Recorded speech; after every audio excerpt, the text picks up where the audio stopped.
kamighimo langit sikoy ko kamighimo aldo ay bulan ikaw ang nagbuhat sa kabituunan ikaw ang nagbuhat sa kalibutan manama mawantog ka warag po ko ilingkoy ko o Diyos kahibulungan ka busa ikaw lang ang simbahon ko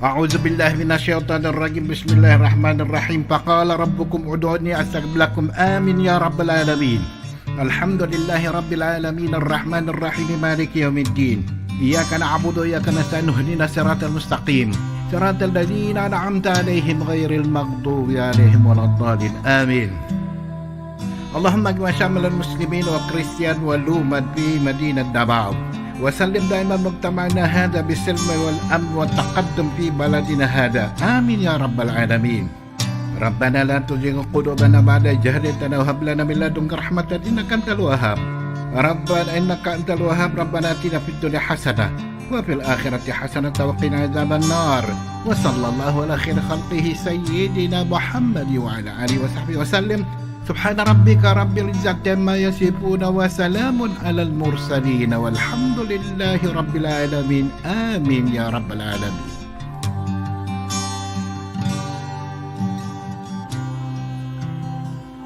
In the name of the Father, Son, and Holy Spirit.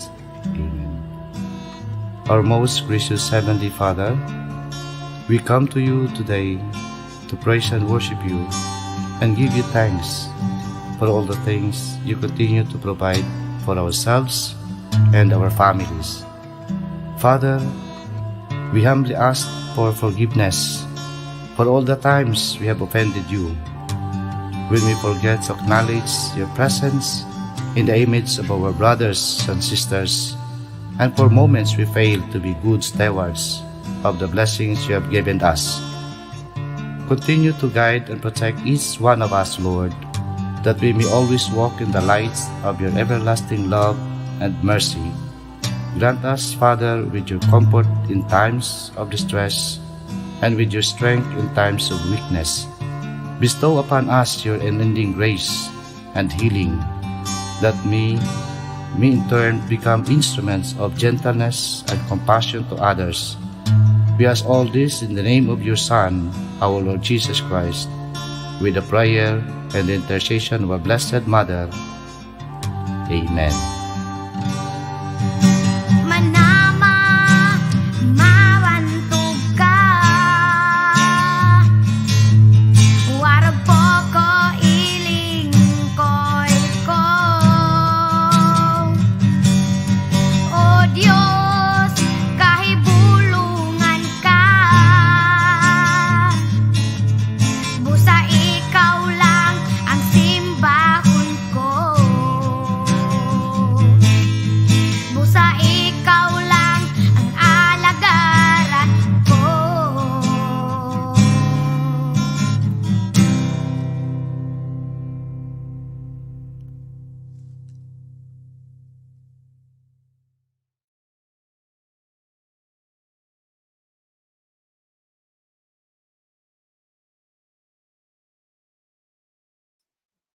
Isang magandang umaga po sa ating lahat. Nandito na naman po tayo para sa ating ika-10 episode ng ating Casio Tech session, kung saan we're going to utilize Casio emulators and other Casio calculators in delivering quality basic education to our learners. Again, my name is Teacher Bud, your Educational Technology Specialist, and makakasama po natin ngayong araw ang ating special guest, Sir Kenneth Verdan. Good morning, Sir Hello, Kenneth. good morning. Good morning, teachers. Morning po. Good day to our viewers today. Ayan, mukhang excited na nga sila no for today. Yes po. Ayan, ang dami nang nagbigay ng mga greetings nila in the comments section, no. So good morning Yes po. everyone. So I hope that you will enjoy our session for this for today, no. Of course with our guest speaker, the speaker from Casio Tech. So, ayan. Sige, mag-shoutout muna tayo, no? Yes, Before sir. we start. Yes. Sige, here in my comment section, all right? So, good morning po. Miss Eliza Orolfo from Santa Maria DepEd. Yes, yeah. Elementary school. Also, Miss Annabel Lor Aguilar from DMGS Matina. Good morning po. Yes po. Miss Raquel Edabis from Tayaba City. Wow. Miss So, Els ayan, Carmona from BGNS Division of Silay City. And ang dami palang nanood ngayon. Wow, ayan. So nakikita ko ngayon ng mga friends ko here from also Casio Education. Shout out nga pala sa aking mga friends there. Miss Christine Joy Torella. Hello. And Miss Regine May Esquilia. And Miss Yeah. Alisa Di Villena. Good morning. Yes. So ayan sir, talagang napapanood tayo sa iba't ibang panig ng Pilipinas at meron tayong mga participants sa iba't ibang bansa kasi with the use of social media nararating natin at naaabot natin yung mga kababayan nating OFW teachers sa iba't ibang panig ng mundo at ako ay nalobat. Yeah, that's really amazing, no? Na talagang we will not stop really helping one another in order for us to combat the challenges, especially nowadays of online teaching. So that is why we are going to share with you suggested activities that we have for this session, especially for grade 8, no? So I hope, guys, that you are excited. And just to remind you, before I start our session later on, make sure that you have downloaded the app, no, the ClassWiz FX991EX, no, emulator in your laptop, so that you'll be able to participate in our session for this morning. Yes, there you go. So shout out po sa ating mga co-teachers dyan from public school and even private school, no, na nandirito sa ating page ng DepEdTech unit. Yes. All right. So sa mga excited po for today, no, pwede ko po makita sa inyong comments. Ano pong nafe-feel nyo ngayong especially for the public school teachers na mag-start na po ng lesson or ng school year this coming Monday. So can you share your answer in the chat box? What do you feel about the opening of the school year this coming Monday? Hello. Yes. Wow. Oo, shout out sa ating mga bossing dyan. Sir Joel, hello. Sir Reynaldo Torres, hello, sir. Yes. And sa aking mga sa aming mga MTAP batch scholars, hello sa inyo dyan na mga nakikinig ngayon. There you go. Thank you so much. All right. So sa mga gusto mo magpa-shoutout, hello. Comment lang po kayo dyan ngayon. Alright. Yes. Sige. Para naman mas maging mas masaya ang ating session, no? Babatiin natin yung mga patuloy na bumabati sa ating live streaming now. So sige, binabati ko po si Miss Tonet Nunez from Maligaya High School. Hello po sa inyo dyan. And kay Miss Julie Marquez Amador from San Mateo. Good morning po sa inyo dyan. And Miss Jeanette De Leon Mendoza from the Division of Batangas Province, Lemery District. Hello po sa inyo dyan. Alright. So ayan, may sumagot na ng aking tanong, no? Si Miss Ellen Bon, excited na siya for the opening of the school year next week. Ayan. Salamat po sa aking mga kaibigan na sumusuporta sa pag-host ko today, no? Ayan. To Miss KJ Torella, hello. Yes. Miss Sonia Posadas Mendoza, good morning po. Yes, from Bulacan din po ako. So, hello po dyan, Miss Sonia. Miss Mirna Lagne from Santo Lucia High School. Hello po sa inyo dyan. Miss Zea May Nares from Bangar District, La Union Division. Wow, I miss that place. La Union, oh my gosh. San Juan, La Union, di ba? Surfing capital of the Philippines. Wow. Good morning din po, Mr. Milven Ferreras Mendones from SDO Rizal, Bombongan Elementary School. Wow. Thank you po for watching. Yes po. Wow, grabe. Sobrang dami po talaga nagka-comment, no? Yes. I hope that you're all excited, really. And we'll be able to pull this through, definitely, by what we're going to learn today. Yes. Excited. Salamat po. Yan. Alright. Okay. Sige po. How about po na may mga private teachers dyan na nandito po sa ating page? Pwede po ba kayo mag-comment? Kamusta naman po ang inyong experience sa mga nagsimula po probably ng August or this September? Kamusta naman po tayo dyan? Ano naman po yung mga challenges na kinaharap nyo when you had your online teaching? Okay, pwede po ba nating marinig ang inyong mga makita, mabasa inyong mga sagot sa aking katanungan? Yes. Alright. So, ayan, so nandiyan na po si Teacher ay, Baz. buta na nandiyan ka. Medyo nag-problem ng aking connection. Yan ang pinagpipili ko eh. Oo. Ang tanong ko, kasi kanina binati ko.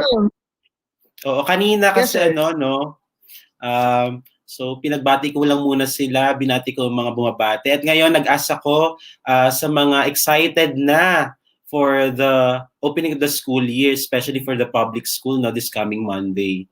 And right now I'm asking those who have already started their online teaching this school year, no?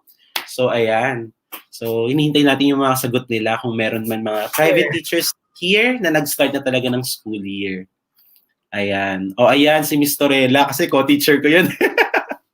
So we already finished, I think, a month of online teaching and sobrang nakaka-overwhelm siya. Pero at the same time, excited because, of course, as teacher, we'd like to make an impact in the lives of our students and would like to make the most of our session with them as we really deliver the best,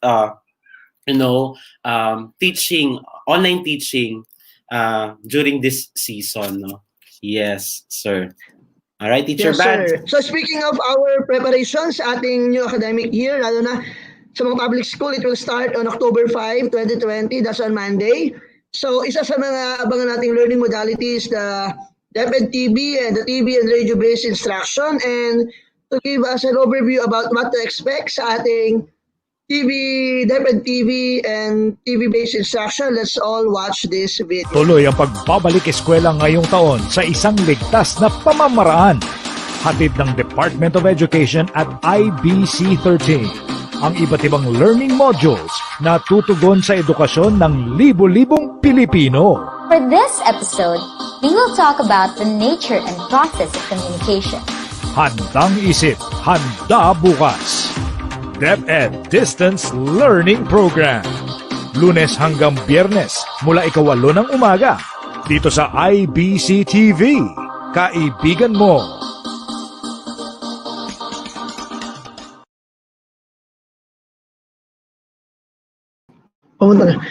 Hello, ayan. So, isa po sa mga abangan natin yung DepEd TV na yan. And last week nagkaroon po tayo ng very successful simulation and dry run ng mga piling subjects na mapapanood po natin sa DepEd TV. And sa Monday po, we will start our DepEd TV kung saan lahat na po ng subjects and lahat na po ng grade levels ay mapapanood po natin. And wag na po natin patagalin pa. To formally introduce our guest speaker this morning, let us all welcome Mr. Kenneth F. Verdan. Sir Kenneth. No? So grabe, no? Every time I started my online teaching, hindi po akong speaker. I-introduce ko po ang speaker natin. Alright. Every time, wait lang tayo mag-uwi ng iPad ko. Alright. For a moment. Ayan. I'll be introducing the speaker for this morning, no? Hindi po akong speaker, mukha lang akong speaker.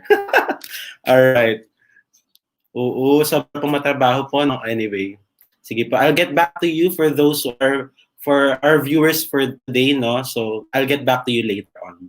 So, syempre, hindi na po natin patatagalin po itong session na ito. I would like to introduce our guest speaker for this session. Okay, by the way, let me just share with you the focus of our session for today. So this will cater the first quarter,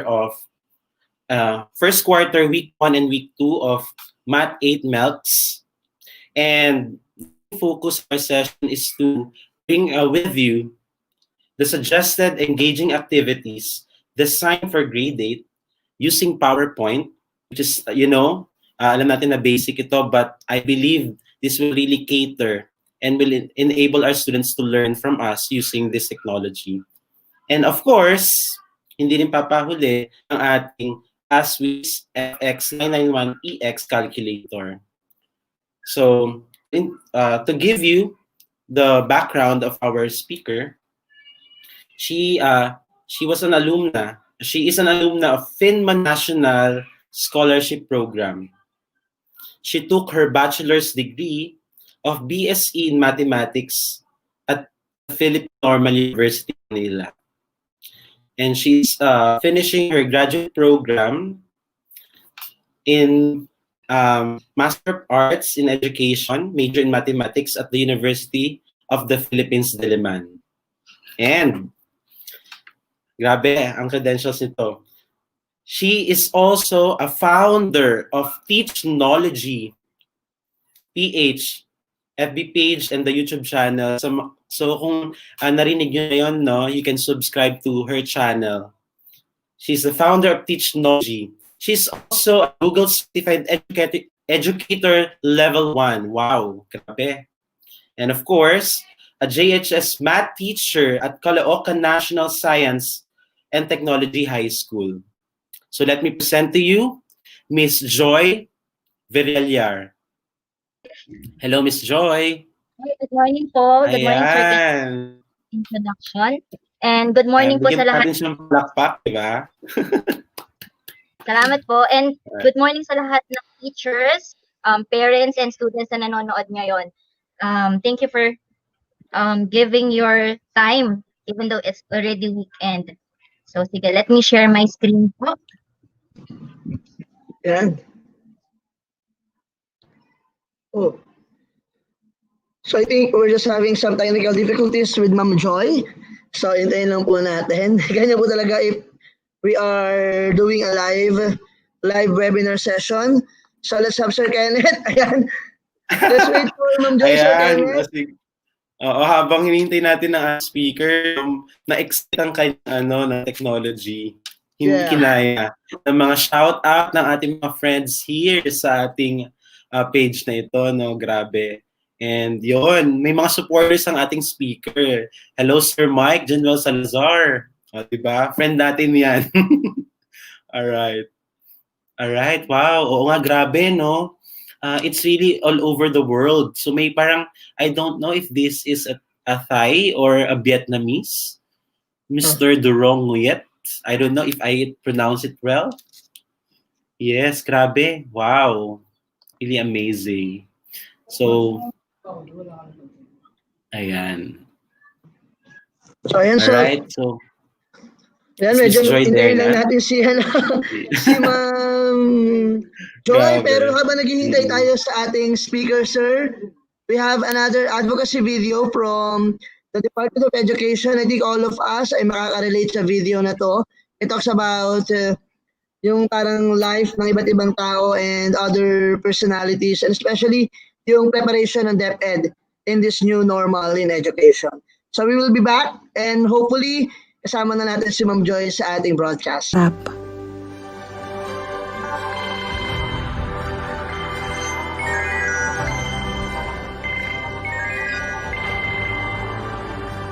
Hello, Ma. Hello, anak. Sorry, kakatapos lang ng trabaho ni Mama. Okay lang po, Ma. Kakatapos lang din naman po namin maglaro. Mukhang nandun ka ulit sa paborito mong lugar, ah.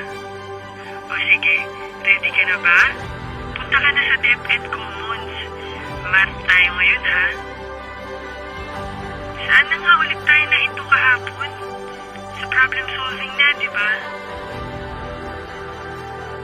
Anak, sasamahan kita. Kahit isang eroplano ang agwat nating dalawa. Okay, so I think we are now ready with our speaker. Let us all welcome again Ma'am Mary Joy Villarreal. Hello, Ma'am Joy. Ayan. Good morning, Sir Bads and Sir Ken. Thank you so much for the introduction a while ago. And pasensya na kung nawala ako. Pasensya na kung na-drop. So, I think this is the new normal, the better normal. Makaka-encounter tayo ng mga ganitong technical errors, difficulties. But what's important is how we respond to this.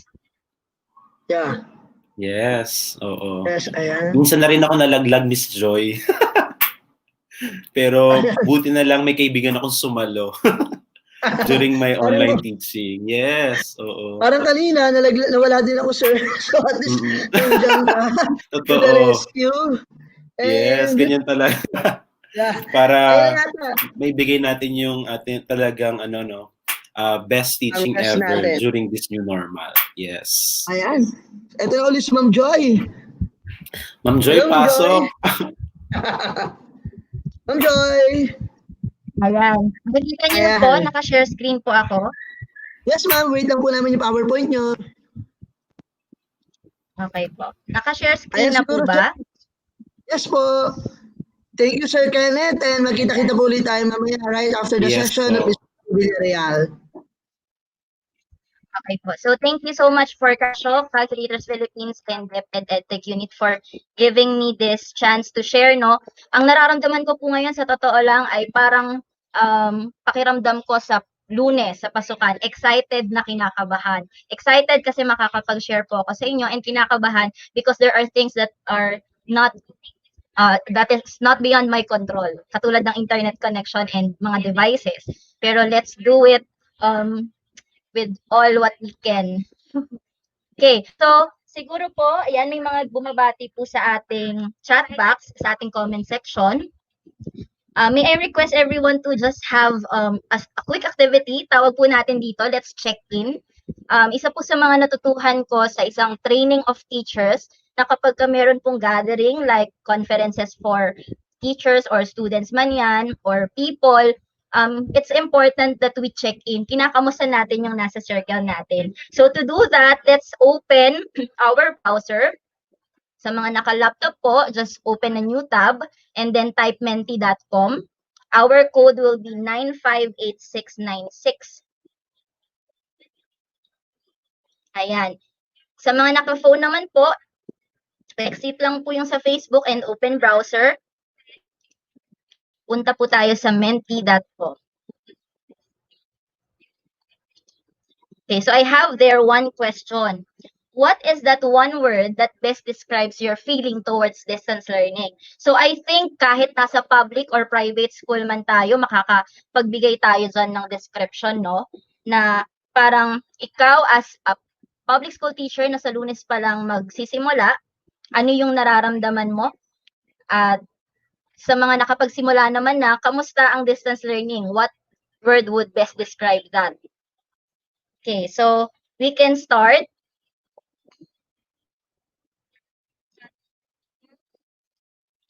May mga nakapasok na po ba? Again, the code is 958696. Ayan, pasok po tayo sa Menti. May nakikita na po akong response, that is excitement. Sige po.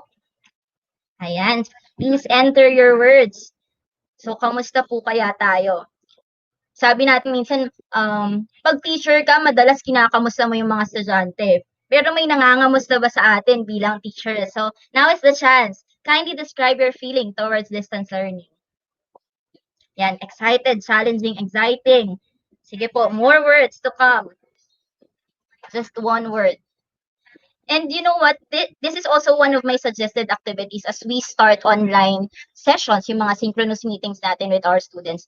It's just a simple activity. Kahit nga po sa chat box lang natin alamin yan kapag ka nag-online session tayo. At least mabigyan natin sila ng platform that we are giving them the freedom to express what they feel, what they think. Kahit hindi na yan sobrang parang ma-explain one by one ng estudyante, at least they were able to have that space na makapag-open ng nararamdaman nila, ng iniisip nila. At least we gave them the chance. Ayan, meron fighting, adza-adza po, no? Overwhelming, scary. Ayan. And 10 seconds left. I hope you can still share.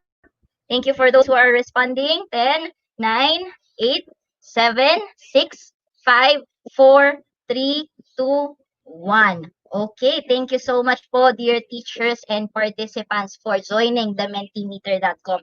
Halo-halo po yung nararamdaman natin, no? And for me, as your sharer today, ganun po yung nararamdaman ko sa totoo lang. Kasi wala namang handa po dito eh. Pero may magagawa po tayo para makapaghanda. Now, it's an honor me to actually share suggested activities and through my experiences sa mga weekend sesh programs na na-attendan ko po, na pina-facilitate ko, masaya po ako na nagkaroon ako ng chance na makapagbahagi. Now, let's start with a game. So, PowerPoint lang po ang gagamitin ko. The title of our game, dahil nauuso po ang iba't ibang challenge, di ba po? Ano-ano ba yung mga challenge na alam natin? Meron dyan, Manila Bay Challenge. Yan, tamang post lang ng picture sa beach. Tapos, meron dyan, huwag kalimutan ang 15 billion pesos challenge. And merong drop your cutest pic challenge. Now, in our session, we have drop your answer challenge. Now, ano po itong drop your answer challenge, no? Since nauuso naman yan, gamitin natin sa klase dahil makaka-relate yung mga batang yan. Now, we are challenged in this online session with the factors of time. So, time constraints, isa yan sa mga problema ngayon. At communication, pagbibigay ng simple but concise instruction. Now, tatandaan lang natin, if we have this drop your answer challenge, think, type, tap. So, ano po itong think, type, tap? As the teacher flashes the question, as I flash the question later on, you are going to think of the correct answer. You will be given time. So, siguro mga 10 to 15 seconds, maximum of 30 seconds, depending on the difficulty of the item. And then, ito yun. Yung tap nasa huli, huwag ka munang magta-tap ng send or huwag mo munang i-click yung send button hanggat hindi pa tapos yung time. Again, drop your answer challenge. Think, type your answer kung alam mo na yung sagot, and then after the given time, number of seconds, you tap the send button. Are we all ready? So, saan nyo po isa-send yung mga sagot ninyo sa ibibigay kong tanong? Diyan po sa comment section. Let's get started. Again, drop your answer challenge number 1. I hope we're ready. This is the first question. Ready na, mga keyboard warriors daw. So, ready na, drop your answer challenge. This is the first question. This refers to the reverse process of multiplication. Again, this refers to the reverse process of multiplication. Think, you may now type your answer. After 10 seconds, you may now tap the send button. Think, type, tap. Drop your answer challenge. Go!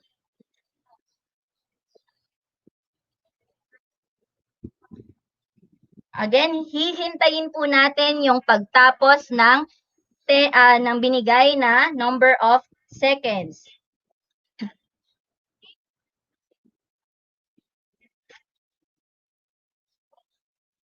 Okay, time's up. The correct answer is factoring, reverse process of multiplication. Next, drop your answer challenge. What is the greatest common factor of the numbers 15, 27, 57? Think, type, stop. You are given 10 seconds.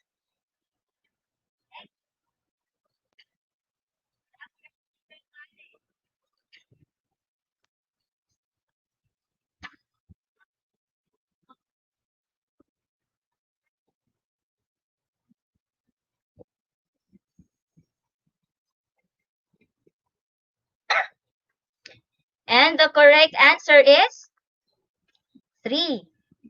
Ayan, very good po sa mga nakasagot. Good job, good job. Ayan. Ulit po kailangan sumusunod tayo sa instruction. You will only tap the send button or the comment button once the time allotted to that particular item ended. Okay, third item, drop your answer challenge. Which pair of numbers is relatively prime? These are the options. Is it 11 and 44, 16 and 19, 24 and 81, or 37 and 74?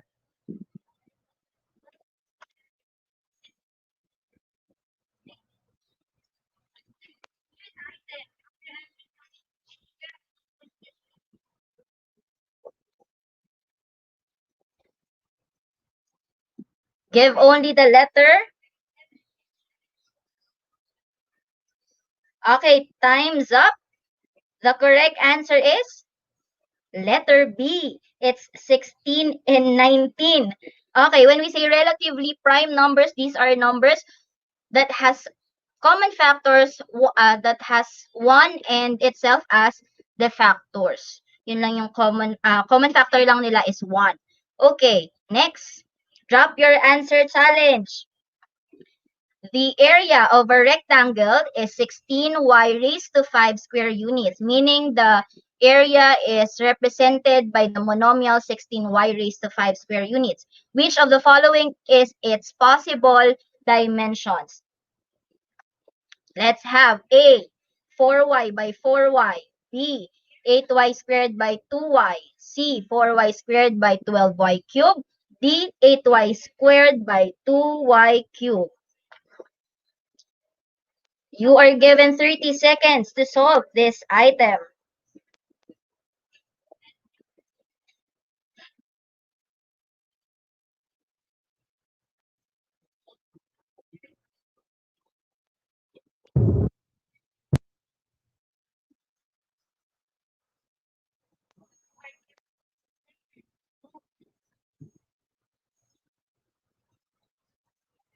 Three, two, one.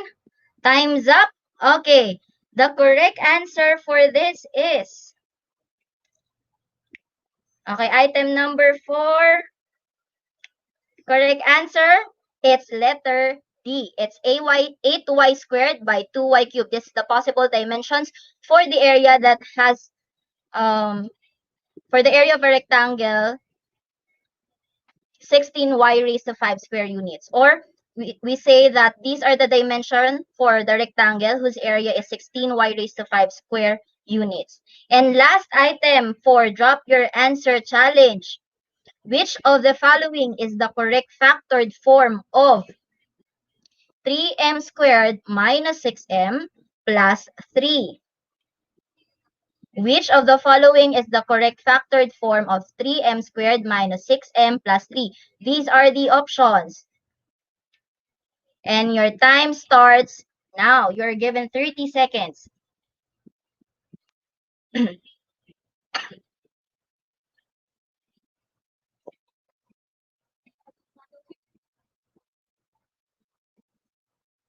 the last question for this challenge.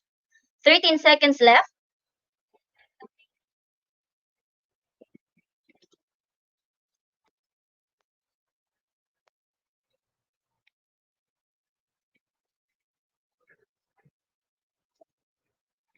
Time's up. You can now send your answer. Okay. The correct answer is C. That is 3 multiplied by m minus 1 and another m minus 1. Okay, good job. Sino ang nakakuha ng 5 over 5? May nakakuha ba ng 5 over 5? 4 over 5? That is good. Okay, so that is one of the first suggested activity as we start our lesson in Mathematics 8. Mathematics 8 quarter 1, week 1 and week 2 focuses on what? The different factoring techniques. Kanina tinanong po what is the reverse process of multiplication. That is actually factoring. And then kanina may nakita ako, mukhang may nalilito po sa relatively prime. So relatively prime, you are given pair of numbers and then these numbers, if they do not have any common factor other than 1, then they are considered relatively prime. So 16 and 19, the only common factor between these numbers is 1. That's why these are relatively prime. For 11 and 44, ang common factor, greatest common factor nila ay 11. For 24 and 81, anong greatest common factor nila? It's 3. And then for letter D, 37 and 74, ang greatest common factor naman nila ay 37. So I hope that's clear. Now let's proceed. Sabi nga natin for the grade 8 mathematics using our MELCs or the most essential learning competencies, for quarter 1, week 1, this focuses on this competency. Factors completely different types of polynomials. And those are the polynomials with common monomial factor, difference of 2 squares, sum and difference of 2 cubes, or sum or difference of 2 cubes, perfect square trinomials, and general trinomials. So mapapansin nyo po, ang week 1 pa lang ng first quarter ng grade 8 math ay isang competency lang po yan, pero sobrang daming sakop. Sobrang daming sakop na mga topics because you will be covering different factoring techniques. And when we say different factoring techniques that will cover this competency, these are the following. Yung CMF, common monomial factoring, F-dots, factoring the difference of 2 squares, FSTTC, or factoring the sum or difference of 2 cubes, FPST, factoring perfect square trinomials, and lastly, UFGT, or when we say we are to factor the trinomials, general trinomials. So mamaya himay-himayin natin yan. And when we are dealing with these factoring techniques, we need to consider recalling prerequisite topics. We have to make sure that these prerequisite topics or lessons are clear or mastered na ng mga learners natin. Which are the following special products na dinidiscuss nila or natin sa grade 7 math. Diba? Ito yung mga kailangan ng mga estudyante. Prime factorization because you need to get the factors of these polynomials. The concept about perfect squares or getting the square root. The concept about perfect cubes or getting the cube root of perfect cubes. So, pag sinabi nating special products, ganito po yan, diba? Meron tayong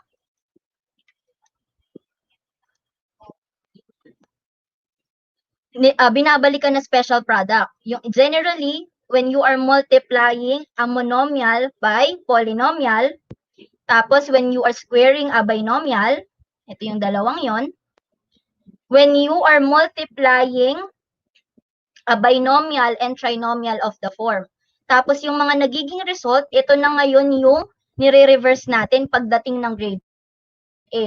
We will now be teaching them how to factor polynomials.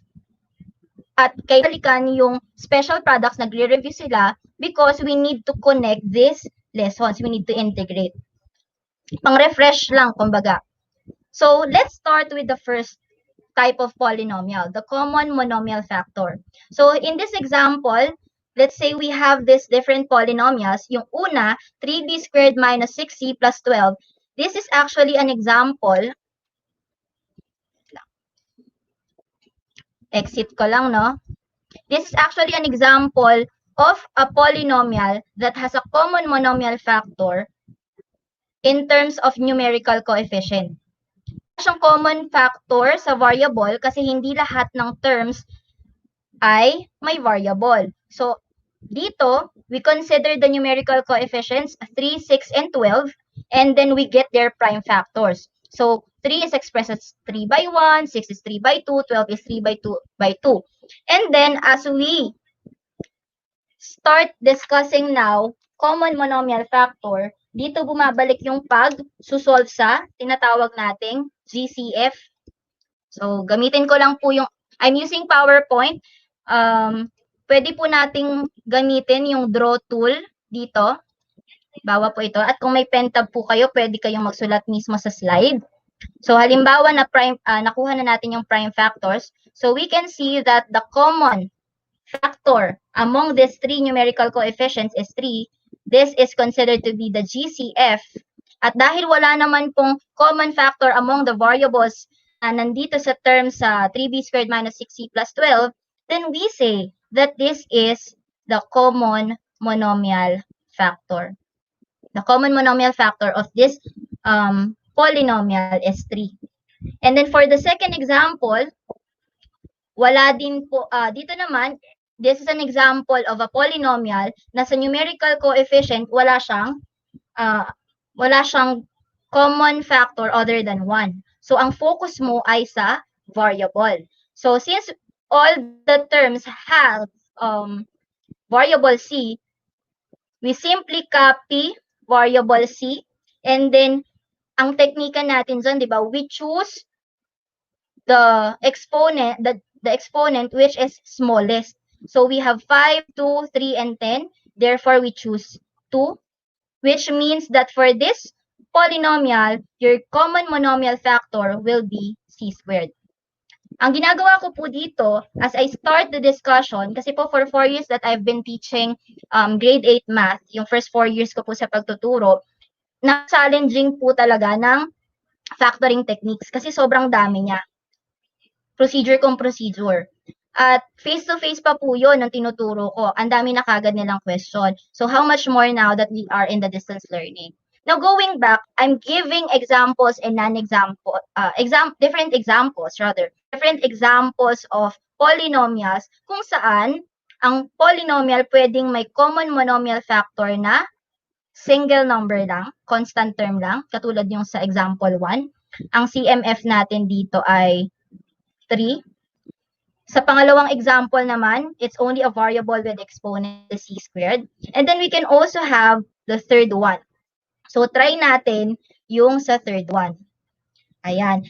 So as we teach common monomial factoring, ginagamit natin mga techniques dyan. I'm sure nasa SLMs na rin to sa mga modules na create ng mga teachers natin. Factor tree method, continuous division method.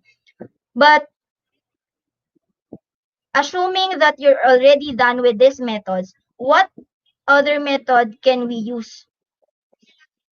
Pwede nating subukan itong ating ClassWiz. Halimbawa, yung mga anak naman po or mga estudyante nyo naman ay merong gamit na ClassWiz calculator or they have also Emulator sa laptop nila. So, explore din natin kasi this will help them verify if their answer is correct. Lalo yung mga estudyante na wala namang full-time na nanay or tatay, ate na nasa bahay para tulungan sila mag-verify kung tama ba yung na-derive nilang answer. So here po, common monomial factor, what we can do is actually use the prime factorization feature of our ClassWiz. So, pwede pong pakihanda yung mga emulators natin or yung mismong device po ng inyong ClassWiz. So, prime factorization feature that is under calculate mode. So, pag pinindot po natin yung menu, that's number 1. Tapos, ang gagamitin lang po natin ay yung shift key and then yung factoring key. Or yung nasa actual key, ang itsura po nan ay ganyan. Yung DMS, degree, minute, second symbol. So, for example po, sige, practice po tayo. We need to identify, the instruction will be, we need to determine or identify the common monomial factor of the polynomial 18 or raised to 4. minus 24r raised to 7 minus 36r raised to 9. So, most of the time, dahil may technique na nga po tayo pagdating sa variable, di ba? Kapag common ang variable sa polynomial, we simply use that variable and we choose the lowest exponent. Yun na yung greatest common factor among the variables. But when it comes to the numerical coefficients, may malilito pa rin dyan. So, what's good thing about this? Oh, for example, identify natin. So, ang hahanapin po natin ay greatest common factor among the numerical coefficients 18, 24, and 36, for example. So, using our emulator or our ClassWiz, we simply, again, punta lang po tayo, make sure na nasa calculate mode tayo. So, menu, and then 1. We type the number, so 18, press equal sign, then followed by shift, ito po, shift, and then yung factoring key. So ano po yung napapansin yung lalabas dito? Ang lalabas po ay yung prime factors niya na naka-exponential form din. Ibig sabihin, yung mga multiplicity ng 3, di ba po ang prime factors, naglilista tayo, ang 18 will be expressed as 2 by 3 by 3 or 2 times 3 times 3. But here we are, we have display, ang dinidisplay ng ClassWiz ay naka-exponential na. So instead of writing 2 times 3 times 3, ang ginagawa po, 2 times 3 squared. So let's write it down. So 18 is equal to 2 times 3 squared. Then we have 24. Press AC lang po, and the next number is 24. Press 24. Equal sign, shift, and then factoring. So 24 now is expressed as 2 cubed times 3. Yan, I hope nasusundan. 2 cubed times 3. And then last is 36. Again, press AC para ma-refresh lang. 36 equals shift and then factoring. So 36 is expressed as 2 squared times 3 squared. Ayan. Ngayon, ang maganda po sa naging itsura ngayon ng prime factorization natin ng mga numerical coefficients, nagmukha siya ngayong mga parang variable with exponent. Now, dito natin mas magandang maipaliwanag na kaya kapag sa variable, it applies the technique na kapag may common na variable, kinakopya lang natin yon and then we choose the lowest exponent.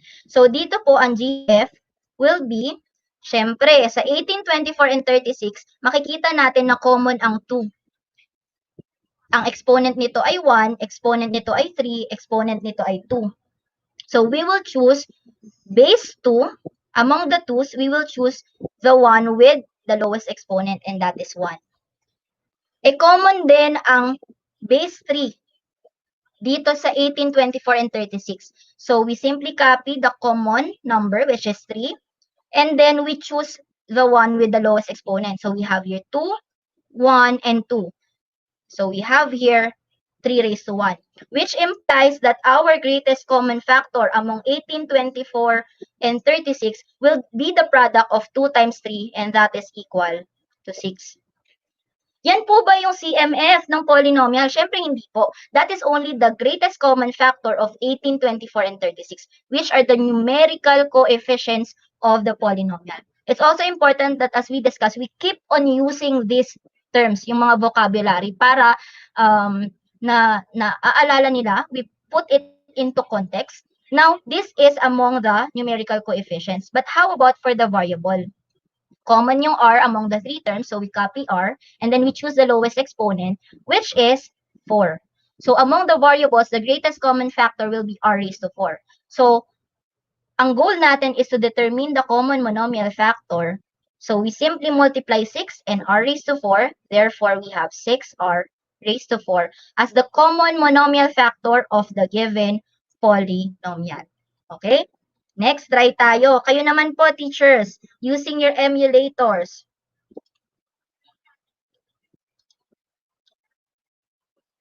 Yan. So here, using your emulator or calculator, let's determine the common monomial factor of the polynomial. So ang instruction lang naman po ay common monomial factor, so it doesn't have to be factored out yung buong form pa muna. Sige, common monomial factor. Sige nga po, I will give you 30 seconds. Try to use your emulator, your ClassWiz, and let's identify the common monomial factor. Okay, so what will be the common monomial factor among the terms in the given polynomial? 162 m raised to 8 p minus 63 m r raised to 7 plus 36 m squared p r raised to 10. Okay, your time starts now. What will be the common monomial factor?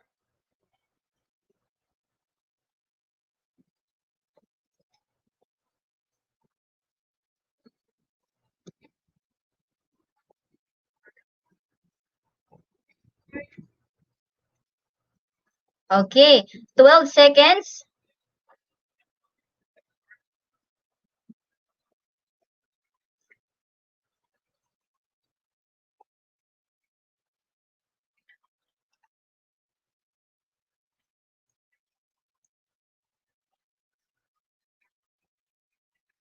Five, four, three, two, one. The correct answer is? Okay. The correct answer will be 9M. Good job. So here po, balik tayo dun sa may emulator. Yan. I hope you were able to explore the ClassWiz. Okay, so we have here 162. Lalo kapag po lumalaki na yung numbers, malilito na yung ibang bata na mag-factor out. Pero tinatry pa rin nila. But what's good thing about the use of this technology, it assists them na may magba-validate kung tama ba yung sagot nila. So, 162 factored out, this is 2 times 3 raised to 4. So, 2 times 3 raised to 4, let's write it down.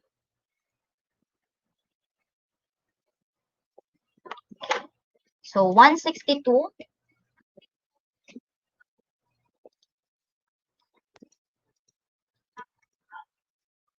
2 times 3 raised to 4. And then our second numerical coefficient, which is 63, is equal to what? This is 3 squared by 7. So 63 is equal to 3 squared. Oops. Ang maganda dito, kailangan i-train din natin sila na ipagtapat-tapat na rin po yung common factor para mas makita nila kagad kung may common ba. And then last is 36. Shift and then factoring 2 squared by 3 squared. So 36 is expressed as 2 squared by 3 squared. Okay, so we have here yung 2, ang meron lang naman na base 2 ay 162 and 36, meaning this is not common among the 3.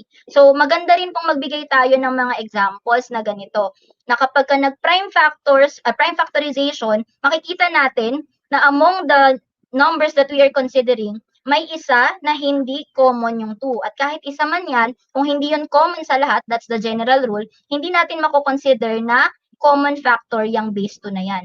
Kasi dito sa 63, walang base 2. So we proceed to the next common, and that is base 3. At ang lowest will, or lower, will be the exponent 2. So 3 squared, that is your GCF, which is 9. At dito, may P, walang P, may P. May M, may M, may M. May R, walang may R, pero yung first term walang R. So that implies that the common variable among the 3 terms will be M, and the lowest exponent will be 1. That's why we have here 9M. So that's for common monomial factoring. Assuming na meron na tayong na-discuss na din sa SLMs, parang pang-supplemental din po ito, na-discuss na yung iba't ibang like factor 3 and then continuous division. Now, I will have this suggested activity as well, teachers. I think this is also a good practice for the students that they will have this what we call CMF matrix. Ano po ba yung nilalaman ng CMF matrix natin? Of course, this should contain the following information. may given kang polynomial, ipapa-identify natin yung common monomial factor, and then the third column, yung remaining factor, ano po ba yan? That will be the result when the terms in the polynomial is divided by the common monomial factor. Halimbawa po, bago natin lagyan, yan.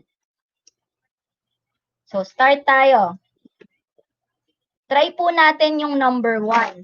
Ano ang common monomial factor ng CMF, ng number 1? 141m raised to 7 minus 21m plus 69.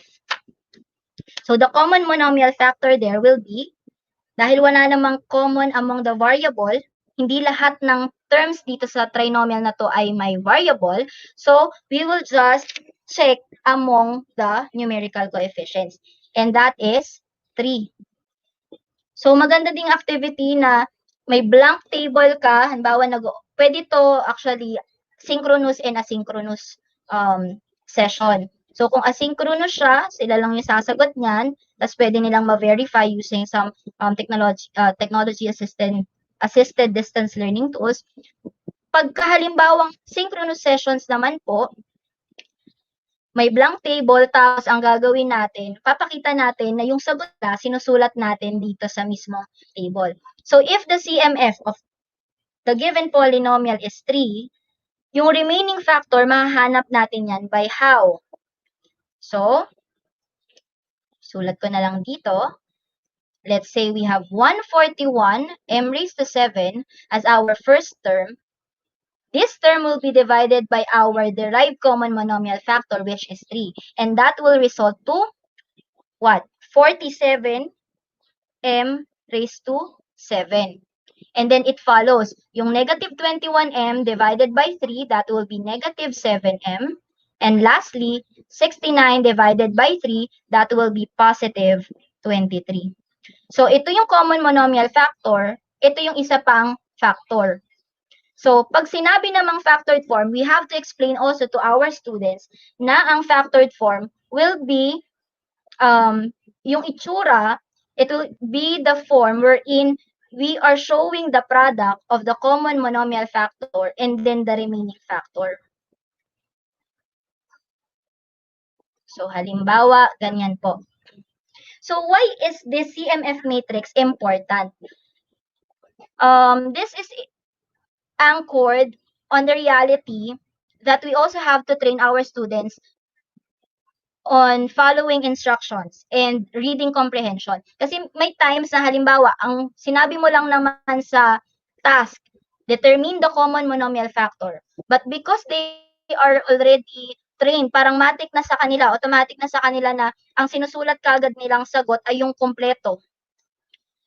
Tama yung sagot, pero hindi nag-follow sa instruction. So again, this is also a good practice to teach them what's the difference among the three. Yung common monomial factor, yung second factor or yung natira pang factor, and then kapag pinapagawa ni teacher or pag pinapagawa sa task na kailangan naka-factored form yung polynomial. So let's try identifying number 2. What will be the common monomial factor of the multinomial? Sige nga po. Medyo challenging lang yung paglagay ng exponent sa ating chat box, sa ating comment box.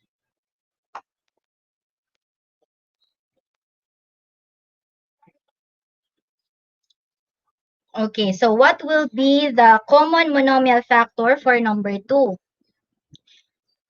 Ang una natin kagad titignan dyan ay meron bang common factor among the numerical coefficients. 13, 1, 26, 2, mukhang wala. So, this is an example of a polynomial whose common monomial factor will be in terms of its variable. So, syempre, proceed ka kagad. Meron bang common among the variables? Lahat ba may x? Lahat ba may y? So, what will be the correct answer? Sige, you can send your answer on the chat box or on the comment section.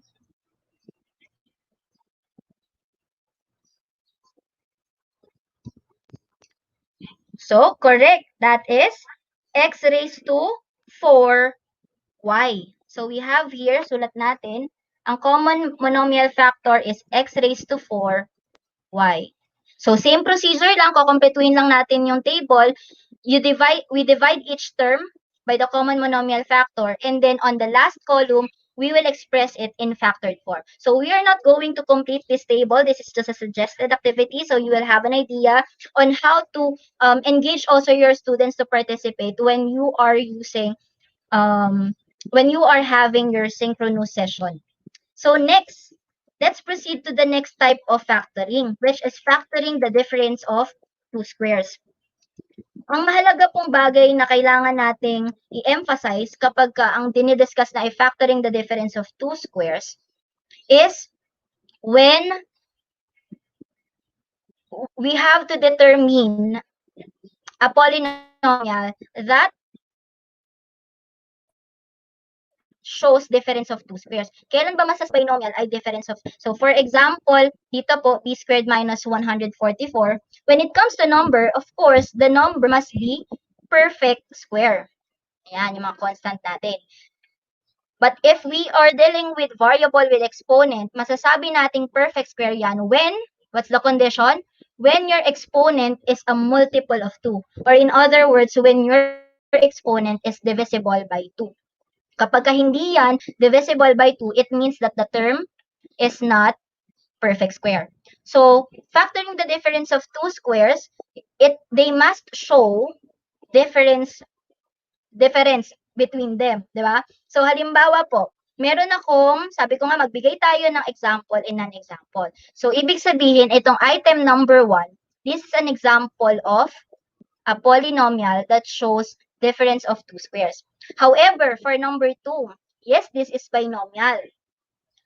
At perfect square din ang bawat term niyan. 81 is perfect square. C has an exponent 6. 6 is divisible by 2. D has an exponent 14, and 14 is divisible by 2. However, this is not an example of a binomial that shows difference of two squares. Why? Because both of them are positive. Positive 81C to 6, positive D raised to 14. And lastly, baka kasi masanay naman yung mga bata na lagi naka-form lang na ganyan, minus lang lagi yung operation na ginagamit. So it's also good to give an example wherein we are using the operation addition, but this is still an example of difference of two squares. Kasi ang nagiging downside minsan ng sobrang automatic na, nagiging pattern na lagi yung mga examples. But why not give such example? Tingnan niyo po yung number 3. Is the 10 a perfect square? Yes, because the exponent 10 is a multiple of 2. Ganun din ang 0 raised to 18, since 18 is a multiple of 2. Kahit gumagamit tayo ng plus na operation sign, basta magkaiba ang sign ng dalawang terms, then this is an example of a polynomial that is difference of two squares. Bakit po? Because y raised to 10 here is negative, 0 raised to 18 here is positive. Now, after giving some examples and non-examples of difference of two squares, we proceed to the technique, yung mga techniques natin. Diba, ang ginagawa lang naman, we simply get the square root of the first and the last term. So, square root ng 144, we consider the principal root, which is 12. And then square root of b squared, we simply divide the exponent by 2. So, that means square root of b squared is b. And then what goes next? Ang gagawin lang natin, we need to express. So, meron tayong b and 12. B and 12. We just need to express its factors as the sum and difference of the derived values, yung b and 12. Therefore, b squared minus 44 is equal to the product of b plus 12 and b minus 12. So much for that. Paano naman natin magagamit kapag sa ClassWiz? Siyempre, ang mga bata ayaw na ayaw nagme-memorize. May times din na napaghahalo na nila yung numbers, like getting the square root of larger number. Kunyari, nag-200 plus na yan. Makakalimutan na nila. Kasi most of the time, ang kabisado or familiar sila ay yung first 10 perfect squares. So 1, 4, 9, and so on and so forth.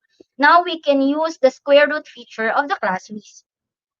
So here, let's say for example, we have 121w raised to 8 minus 576r raised to 22, and we are instructed to factor it out. So saan po ba nakikita ang square root feature? Sa calculate mode lang. So we have menu. So AC muna, reset natin. So menu 1, make sure na nasa calculate mode tayo. We choose this key, yung square root natin. And then we type in the value, which is 121, and that is 11. So, pang-validate lang ng kanilang mga answers. So, let's say 11 yung sa 121, and then for 576, we get the square root of 576, and that is equal to 24. And then when it comes to this one, the variables, we simply divide their exponent by 2. So, this given polynomial, when we factor this out, can be expressed as what? 11 w raised to 4. And then the second one will be 24 r raised to 11. So we have 11 w raised to 4 minus 24 r raised to 11. And then the other binomial should express what? The sum of these two terms times 11 w raised to 4 plus 24 r raised to 11.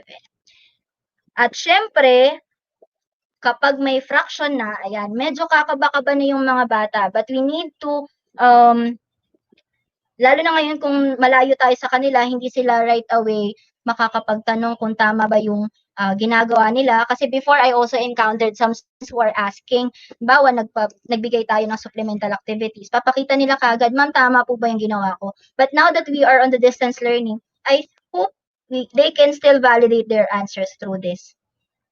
Diba? So, paano naman po kapag involve ang fraction? So, for example, 49 over 169, and we need to get its square root. So, we click the square root key, and then, ang susunod natin ay yung fraction key, yung may numerator denominator. Then, we type the values 49, at para pumunta sa baba, that's the arrow down, navigator key, 169. Then, press equal sign, that is 7 over 13.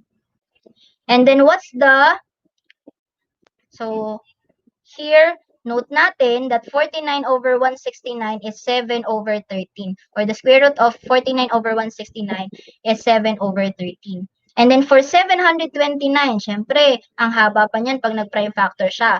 So para mabigyan naman natin siya ng feeling na parang, okay, tama yung nakuha ko. So after he solved for the prime factors of 729, try nating i-check kung tama ba.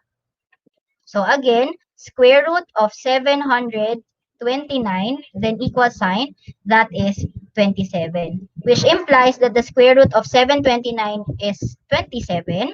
Therefore, the factors will be 27. And then ano yung magiging square root ng b raised to 14? We simply divide 14 by 2, so that is 7, plus 7 over 13, then yung exponent 22 will be divided by 2. So, t raised to 11, and then the second factor will be the sum of these two terms na nakuha natin. So, we have 27b raised to 7 minus 7 over 13 t raised to 11. Okay, so that is factoring the difference of two squares. Next will be factoring perfect square trinomials. Ayan. So, from the previous lesson, may difference of two squares ka. Now, perfect square trinomials. Now, it's important to recall saan nating pwedeng i-relate itong PST or perfect square trinomials sa previous lesson nila. When they were in grade 7, they were taught about what we call special products. Specifically, ang kailangan natin dito ay yung about sa pag-i-square ng binomial. It's always true that whenever we square a binomial, the result is a trinomial, and we call it a perfect square. But on this part, if you are just introducing, it is important to highlight that not all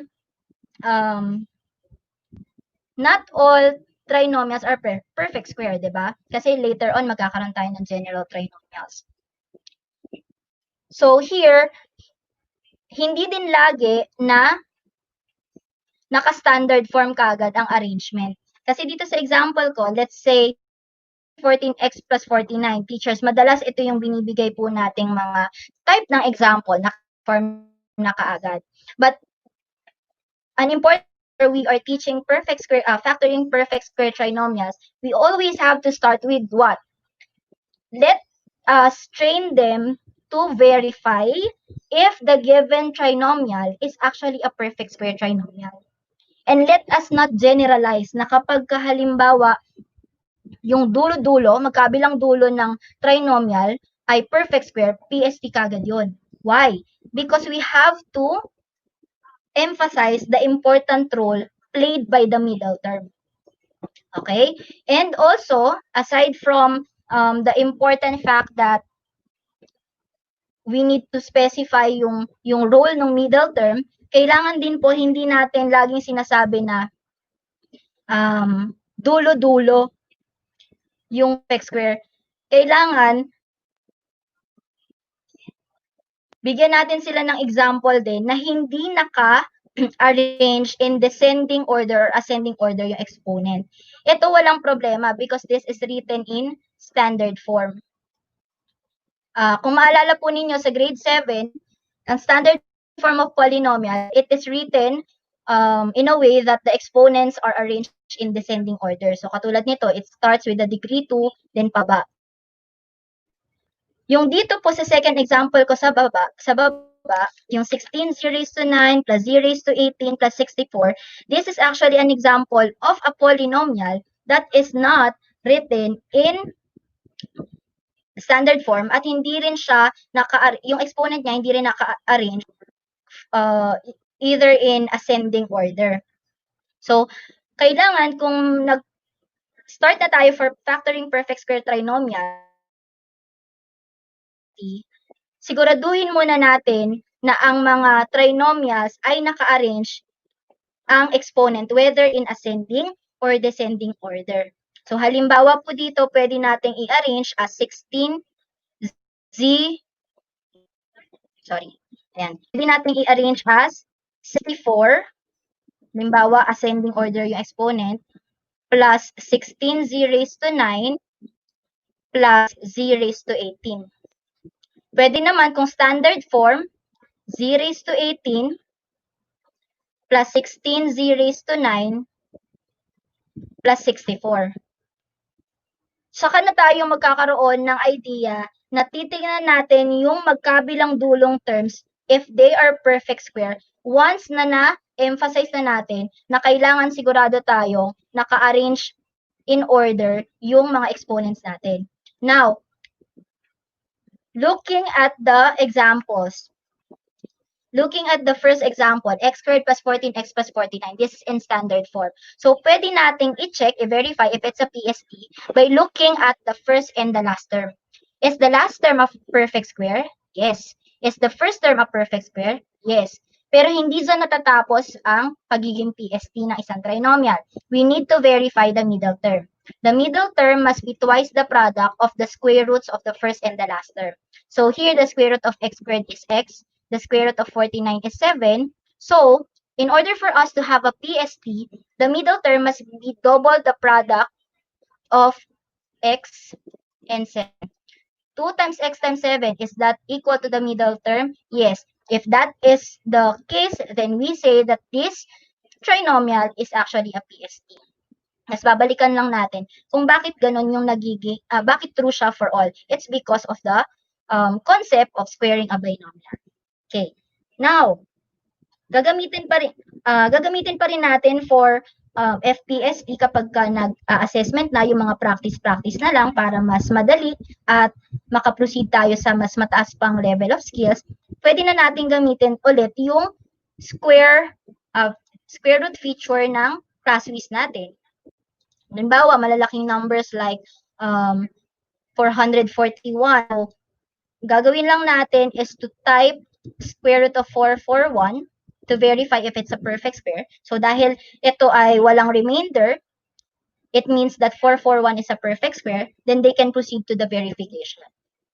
So, ang suggested activity ko naman po, dun sa combined na PST tsaka difference of two squares, pwede po tayong mag-riddle or decoding activity. This could be done whether synchronous or asynchronous. Ayan, ginagawa ko po talaga to sa klase. Pwedeng individual kapag sobrang dali lang naman ng topic, pwedeng by pair, pwedeng triad or group, lalo kapag maraming items. Riddle or decoding activity. Through this activity, ang mangyayari po, sa totoo lang, it's also a way to train the students na magkaroon ng independent learning. Kasi pag halimbawa, hindi sila nakakabuo ng parang may sense na word, parang titingnan nila, tama kaya yung mga na-solve ko? Because this is how it goes. Riddle or decoding activity. For example, ang ipapadecode natin, what did Juan say to Maria? So the steps or the process will be this. Dalawang steps lang po. Ang instruction is to decode what Juan said by following these steps. Step 1, factor each expression in box A. So meron kang first box. And then the second one, meron kang mga blanks. On the blank, you have to write the letter of the expression that corresponds to your answer. I think some of the teachers who are teaching algebra are familiar to this. Kasi this is actually a good way to train yung mga routine examples for algebra. Ayan. So, halimbawa po ganito, teachers. Lakihan ko po yung presentation. Ayan. So, this is what we call riddle or decoding activity. Riddle kasi pwede po tayong magpahula ng mga statement. Ang ginagawa ko nga po dito before ay, kunyari mga trivia. It's my way to integrate also other disciplines. For example, geography. Magpapahula ako ng name ng place or name ng country na hindi sobrang familiar pero interesting yung background. Name of film o kaya mga metaphors. Kaya lang, dahil naka-distance learning tayo, they have the access to search also, to read some references. Kapag gagamitin po natin ito ngayon na naka-distance learning tayo, my tip is to use riddle or statement na i-decode na hindi po searchable sa internet. Halimbawa po, yung ginawa ko dati kasi pinahulaan ko yung pangalan ng division symbol, which we call obelus. Tapos, magagawa nilang mahulaan yung word na yon, yung 6-letter word na yon, by answering the given problem. Pero ngayon, hindi ko pwedeng gamitin yung ganong type of question kasi they can just simply search, what is the name of the division symbol? So, lalabas na sa internet, obelus. So, you don't have that parang assurance na talagang nag-solve sila because they could just search. So, what you can do is to really think of a riddle or a statement that is not searchable. So, for example, we have here box A. Yung box A po magko-contain ng mga polynomials na ipapa-factor natin sa mga bata. And then for every item, there is a corresponding letter. Now, the second part of this activity will be the blanks. Under the blank will be the correct answer or the correct factors of a particular item.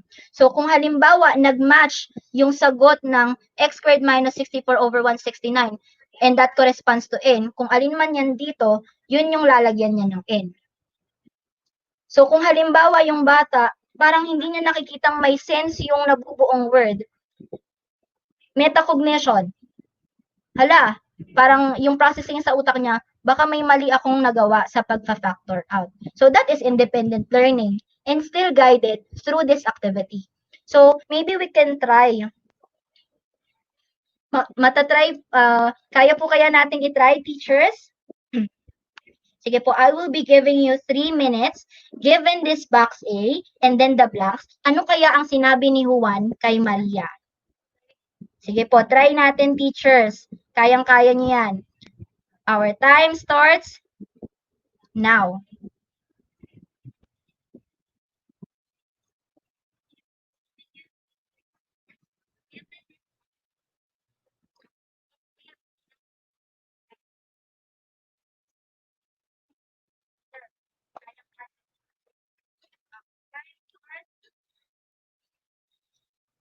Ayan, ano kaya ang sinabi? Okay, so time starts ha. 3 minutes po.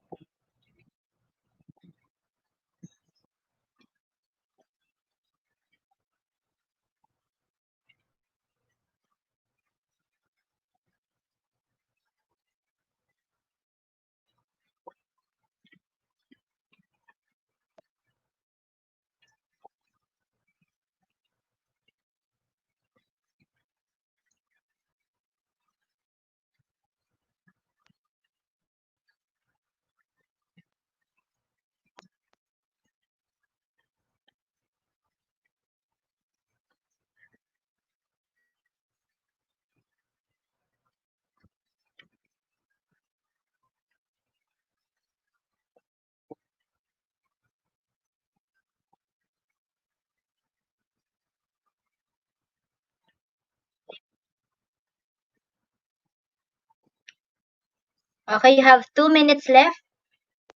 Ano kaya ang sinabi ni Juan kay Maria?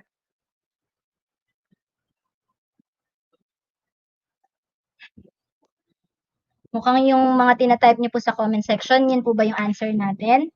Okay, you have 2 minutes left. Ano kaya ang sinabi?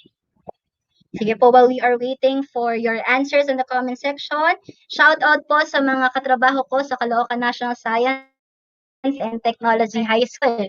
Magandang umaga po, especially to my math colleagues in math department, headed by our coordinator, Mrs. Rocky. Hello po. And to our principal, Mrs. Priscilla T. Katanawan, magandang umaga po sa inyo. Especially to my math. Oh, Ma'am Vinya is also watching. Hello po, ma'am.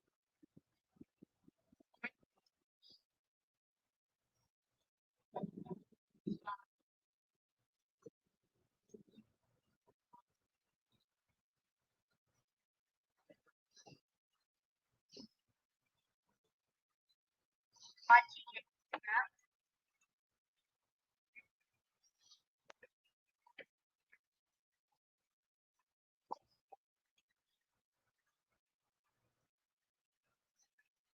30 seconds left.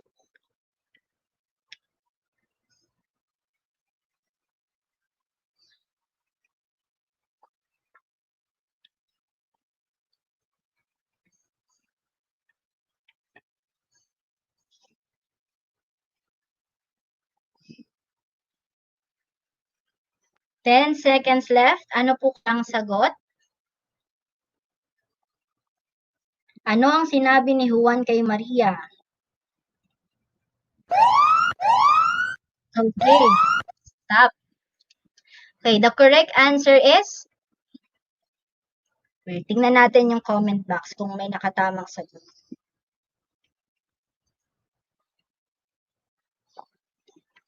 The correct answer is? Wait, tingnan natin yung comment box kung may nakatamang sagot.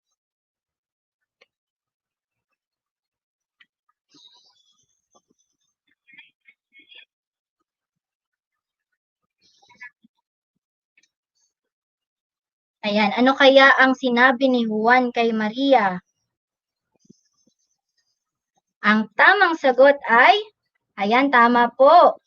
Ang tamang sagot ay, Guten Morgen. Do you know what does it mean? Yung mga binabati niyo po dyan sa comment section. But German language. So, good morning. So, magandang umaga po sa lahat. Actually, yung pag-shoutout ko kanina, that's already a clue.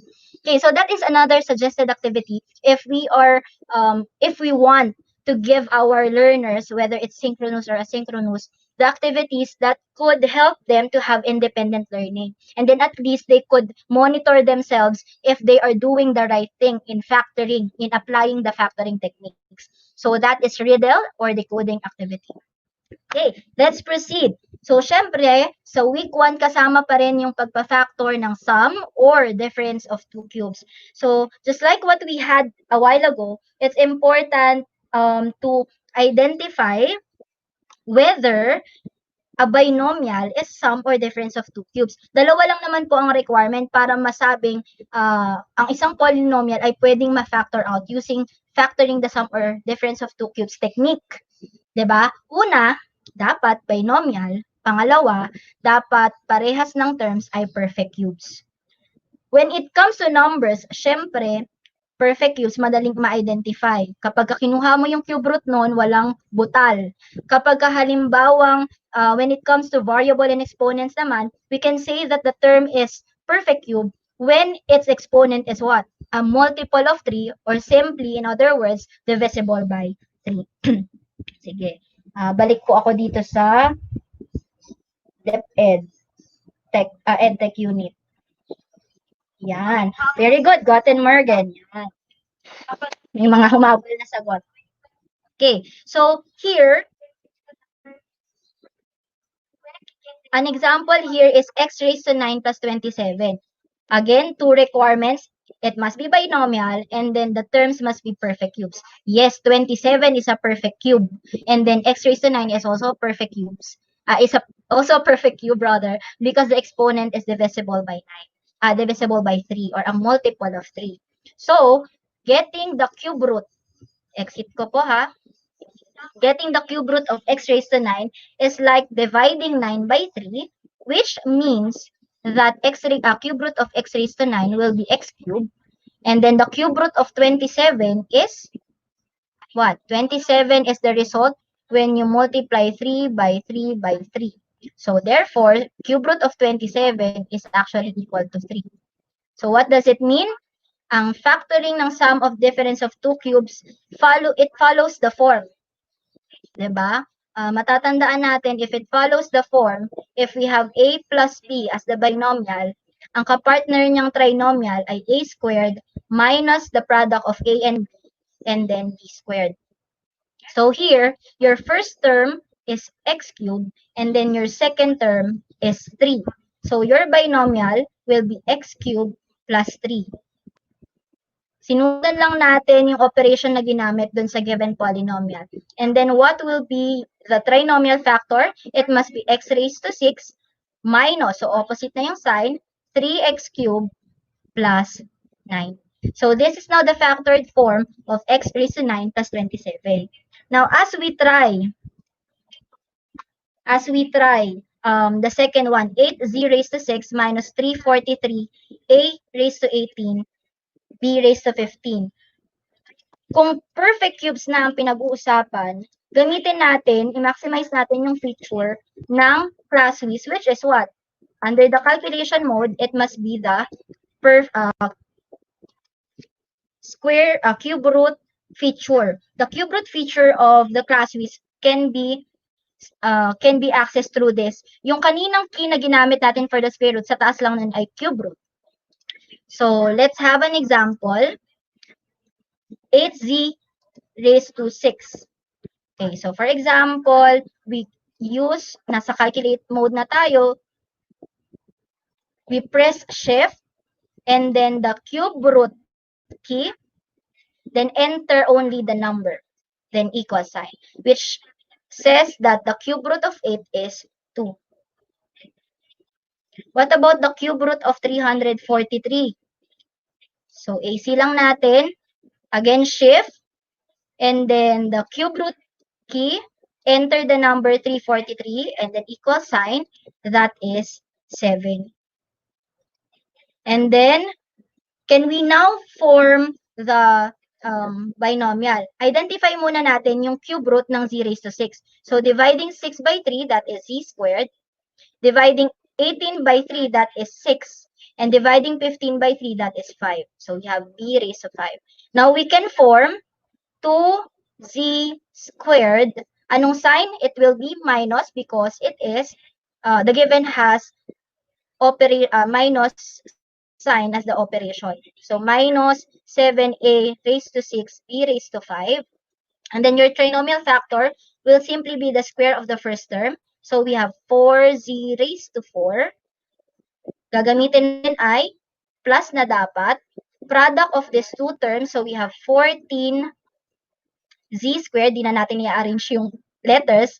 A raised to 6 b raised to 5. And then the last one will be the square of the second term, which is plus 49 a raised to 12 b raised to 10. So this is now the factored form of the given difference of two cubes. Okay, so as simple as that for sum or difference of two cubes. Now, so again, that's with the use of cube root feature para ma-validate lang nila kung tama yung ginawa nilang prime factorization. And then, last is the general trinomials. Now, when we say general trinomials, there could be two cases or two categories. Yung una, yung form ng trinomial mo ay x squared plus bx plus c. At anong implication nun? That the numerical coefficient of your leading term is 1. For case number 2, ax squared plus bx plus c, which implies that a here is not equal to 1. Ready na ba tayo? Okay, so here, for general trinomial, it's important to,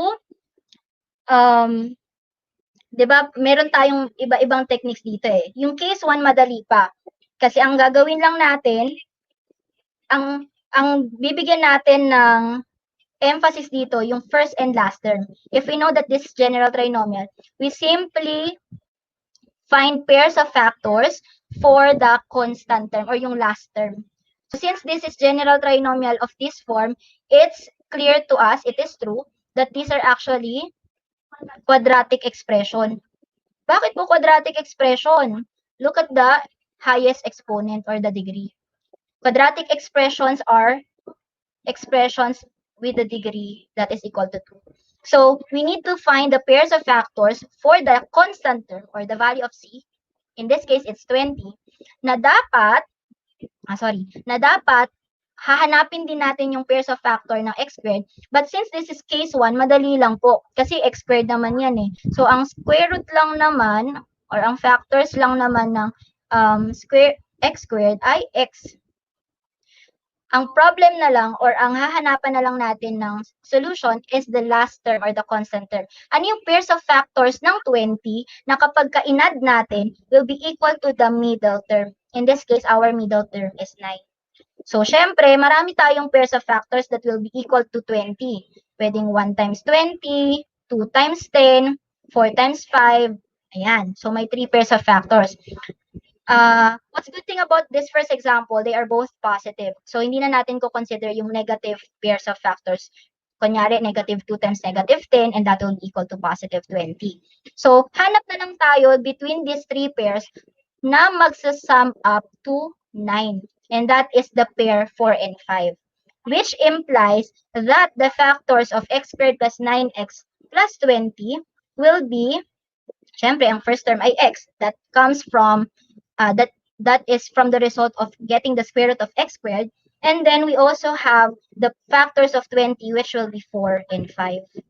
At dahil ang middle term naman ay positive, this is just simply the sum of x and 4, the sum of x and 5, which now results to the factored form of the trinomial x squared plus 9x plus 20 into x plus 4 times x plus 5. That's for case 1. Case 2, paano kapag ang a ay hindi na equal sa 1?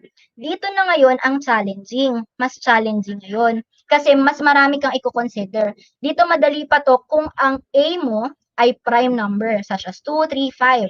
Kasi ang mas konti lang yung combination ng pair of factors.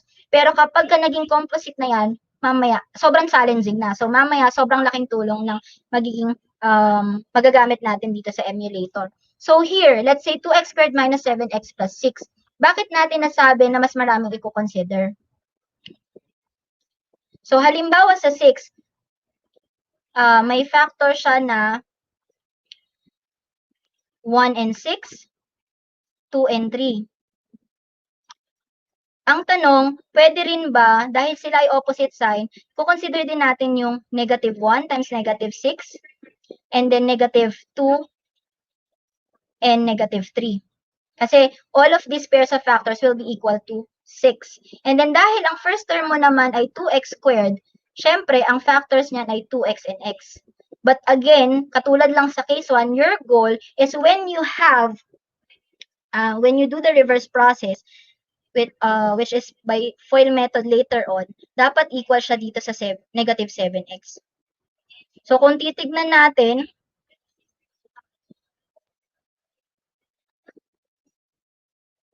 ayan. So may mga combination ka but the middle term is negative, pwedeng i-omit na natin to. Focus ka dito sa two pairs of factors na parehas negative. So ano po yung mangyayari? Pwedeng 2x minus 1, ano yung mga combinations mo? And then x minus 6. Pwede ring magkaroon ng combination na 2x minus 6 or x minus 1. And then considering the second pair of factors, 2x minus 2, x minus 3, or maybe you can also have 2x minus 3, x minus 2. But what is your goal? Nagkaroon ka na ng list of possible combinations of these factors. Anong goal mo? Na kapag ka sinimplify mo to, FOIL method, ang middle term mo should be equal to negative 7 over x. So here, 2x, so ang i-add lang naman natin dito ay outer and inner term. So we have negative 12x and negative 1x, that results to negative 13x. So cannot be yung first combination. Dito naman, negative 6x plus negative 2x, that is equal to negative 8x. Hindi pa rin equal sa middle term natin, which is negative 7x. And then here, negative 2x times negative 6x, that is also negative 8x, hindi pa rin. But the last one, we have negative 3x times negative 4x, and that is equal to negative 7x, which tells us that this is the correct factors of this quadratic trinomial, of this trinomial. Sobrang haba. So how can we simplify that? Using our emulator? Wait po, may i-address lang po akong tanong. Sabi po ni Ma'am Ann Francisco, anong MS po gamit na may draw sa PowerPoint presentation? I'm using po yung Office 365 account po na provided ng SDO Caloocan. So, kaya meron po siyang draw tool dito. Kaya nakakapagsulat po ako using this pen. Ayan. So, going back po. This is our solution for the given trinomial 2x squared minus 7x plus 6. But how can we try to solve or how can we factor general trinomials using Casio ClassWiz 991EX? Ito po, shift solve feature ang gagamitin natin.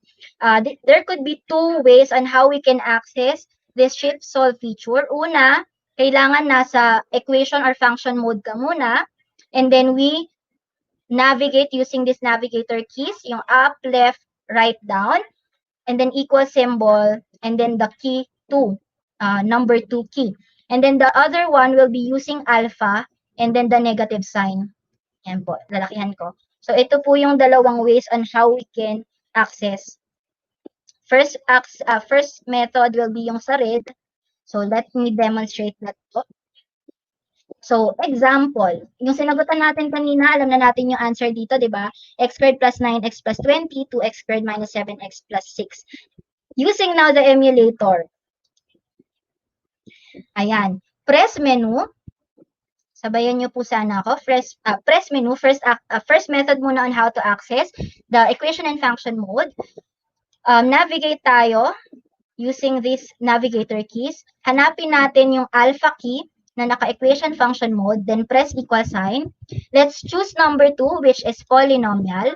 And what degree are we going to choose? Since this is general trinomials of the form x squared plus bx plus c and ax squared plus bx plus c, we will choose 2 because the degree of the polynomial is 2.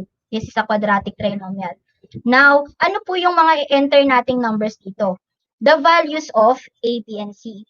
So, halimbawa, sa x squared, ang a po niyan ay 1, ang b po niyan ay 9, at ang c po niyan ay 20.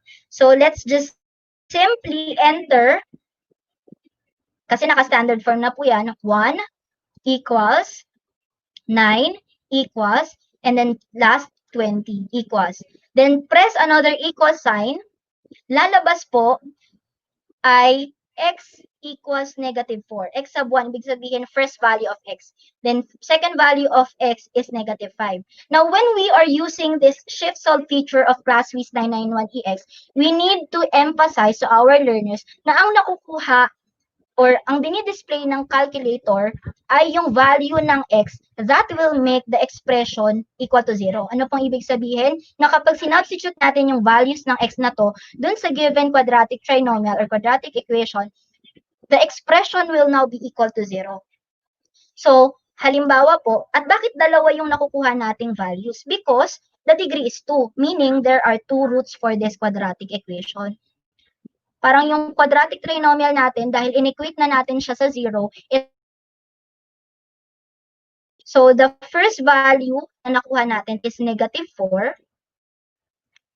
The second one is negative 5. At kanina, kung babalikan po natin yung display ng calculator, ito po yung emphasize natin. Meron naman po siyang parang instruction sa display. Ax squared plus bx plus c equals 0. X is negative 5. Parang sinasabi niya that ax squared plus bx plus c will become 0 when x is equal to negative 5. And it will become x is equal to negative 5 kung iba-backward solution lang natin. This x equals negative 5 would imply na yung x plus 5, inequate kasi natin sa 0. So yung equation na yan, yung linear equation na x plus 5 equals 0, it will actually become x equals negative 5. So ano pong implication nung nakuha nating sagot dun sa ClassWiz when it comes to dealing with the factors of this general trinomial? So ibig sabihin, yung x equals negative 4, that is actually the binomial x plus 4 equated to 0. Diba? And then yung x equals negative 5, that's the result when x plus 5, the binomial x plus 5, is equated to 0. Which means that the factors of x squared plus 9x plus 20 is actually x plus 4 and x plus 5. Parehas ang nakuha natin kanina. Now, ito na. Kapag nandun na po tayo sa case 2, which is ax squared plus bx plus c, where a is not equal to 1, na sobrang challenging lalo kapag nagkataon na yung a mo ay opposite din. Diba? So, ang gagawin natin, ganun lang po. So, let me clear this slide.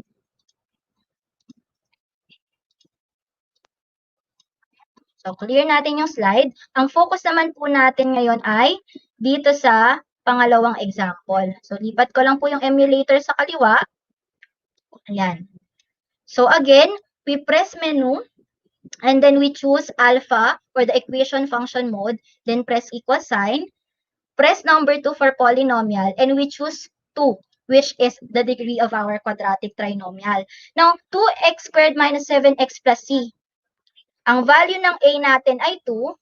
Ang value ng b natin, kasama po dapat yung sign, is negative 7. And then ang value ng letter c ay 6. So, dahil nandun na tayo sa ating equation function mode at naka-degree 2 na siya, what we need to do is to enter the values of a, b, and c. So, we press 2 for a, then equals, press negative 7. Ito po yung negative sign, no? Yan. Negative and then 7 equals sign. Lakihan natin. And then yung last, which is the constant, is positive 6. And then we press equals sign. Ayan. So, naka-enter na lahat ngayon. So, let's press another equal sign. Ano po ang nakikita natin? Note natin the first value of x na pinakita ay 2. Sige, note lang natin. Pag prines mo ulit ng another equal sign, ang lalabas na second value of x, that will make that trinomial be equal to 0 is 3/2. So, bali, ang papagawa lang natin, if these are linear equations, ipapabalik lang natin sa mga bata into an expression. So, x equals 2 implies that this is the binomial x minus 2 equated to 0. Diba? Ngayon, kung nasa case 2 po tayo at ginagamit natin yung ClassWiz, expect po tayo lagi that one of its roots, one of the values of x na i-display ng calculator ay naka-fraction. So we have here the linear equation x is equal to 3 halves. So we have here, ang gagawin lang natin para gawin natin siya ulit na linear expression, hindi equation, is to simply multiply the whole equation by 2. So we have 2x equals 3, 2x minus 3. Diba po? Or another way of doing this is by cross multiplication, cross multiplying. Diba meron tayong x is equal to 3 halves. So cross multiply, we have 2x equals 3. And then ganun pa rin, that is actually 2x minus 3. Na anong ibig sabihin nito? That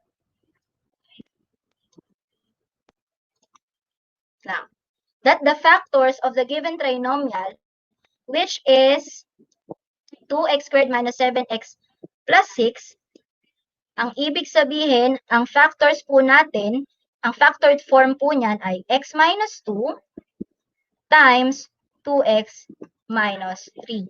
Balikan natin yung solution natin kanina na nag-manual tayo. Is that the same? Yes, x minus 2. At gusto kong matry natin gamitin ito na, sige po, your turn teachers. Pero we only have limited time. So ang gagawin natin, ang try natin, kasi madadali lang naman yung, kapag, mas madali naman kapag case 1, try natin tong number 4, composite. Diba, imagine if you are doing it manually, papamanual natin yan sa mga bata, marami yang gagawing pair of factors, yung mga combination. So magkakaroon po sila ng trial and error method na tinatawag. So, kunyari sa negative 4, ang i-consider nila dito, pwedeng negative 1, positive 4, negative 4, positive 1, o kaya negative 2, positive 2 na pair of factors. Sa last term pa lang po yan sa constant. Eh, how much more sa 9x squared? 9 is a composite, di ba? So, meron yan 3x, 3x, 9x, tsaka x. So, imagine that 2 pairs of factors para sa first term, 3 pairs of possible factors para sa last term. Magta-trial and error sila. Tapos, sobrang napagod na sila, hindi man lang nila mabe-verify kung tama yung gawa nila. So, let's try applying our shift solve feature in the ClassWiz. So, ang gawin po natin for number 4, lipat ko po ulit ito dahil mas maraming space dito. Ayan. So, menu. Saan po tayo pupunta? Sa equation function mode. So, sige po. Menu, calculate mode muna tayo. Yung second method sa pag-access ay ganito po ha.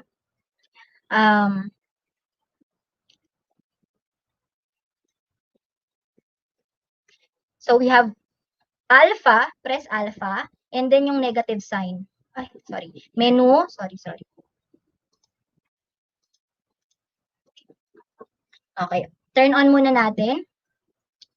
So, menu, and then alpha, and then the negative sign. Ayan. So, napunta na po tayo dun sa page na yon. And then we choose polynomial, then select 2 as the degree. Now, what are the values of your A, B, and C? So, we have 9, negative 5, and negative 4, respectively. So, let's press 9, then equal symbol, negative 5, so negative sign, 5 equals, then negative 4 equals. Then press another equal sign, lalabas yung value, first value ng x which is 1, and then second value, negative 4 over 9. Okay, note natin, ang lumabas for number 4, so for number 4, ang first value ay 1, and then the second value is negative 4 over 9. So, ano pong gagawin kapag nakuha na natin yung values ng x using the shift solve feature? So, itatransform lang natin itong linear equation na to into a linear expression. So, this will be x minus 1. And then this one, multiply, transforming it into a linear expression that becomes now 9x plus 4. And what does it mean? That 9x squared minus 5x minus 4 can be factored out using the binomial x minus 1 and another binomial 9x plus 4. Negative 1 times 4, yes, it's negative 4. 9x times x, that's 9x squared. Yung gitna, negative 9x plus 4x, that's equal to the middle term, which is negative 5x. So we were able to identify the factors of this trinomial kahit na composite yung first and last term niya. And for the second week, syempre, ang focus naman po natin, teachers, is to teach our learners to solve problems involving factors of polynomials.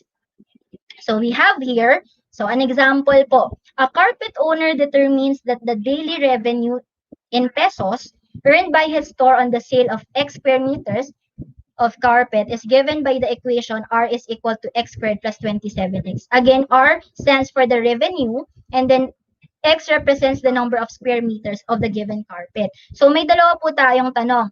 How many square meters of carpet must be sold if the revenue from the carpet has to be 3,850 pesos? And then yung second question, syempre aligned yan dun sa model, sa parang minodel na equation, R is equal to X squared plus 27X. Second question, how much will be the revenue if the store sells 100 square meters of carpet? Okay, can we try answering this all together? Sige po.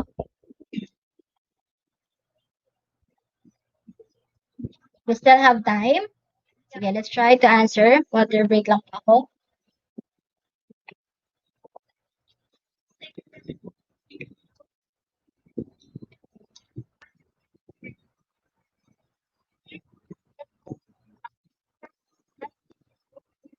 What's your answer for letter A? How many square meters? Ibig sabihin, what will be the value of X? How many square meters of carpet must be sold if the revenue from the carpet has to be 3,850 pesos? Sige po, you can send your answer. Hindi lalagpas ng 100. Crew, hindi lalagpas ng 100. Ayan. What will be the value of your X? How many square meters of carpet ang kailangang matinda para ang revenue ni carpet owner ay 3,850. You would notice the first problem that I gave is a problem that involves money. Kasi sa totoo lang po, kapag ang mga estudyante, binigyan mo ng word problem, maganda na bigyan mo rin sila ng word problem that involves money. Kasi parang para sa kanila, mas madali nilang naintindihan. Maybe it's because it is something that is relatable. Diba? Lalo kung ang bata ay business-minded, they would get this idea. Okay. What's the correct answer? Very good. Nice one, Sir Hiljon Basa. The correct answer for letter A is 50. The number of square meters that has to be sold, that must be sold, should be 50 square meters. Para ang revenue ay 3,850. How about letter B? Magkano naman yung revenue? Ibig sabihin, ang nawawala naman ay yung value ng R, given that X is 100, kasi 100 square meters. How much will be your revenue?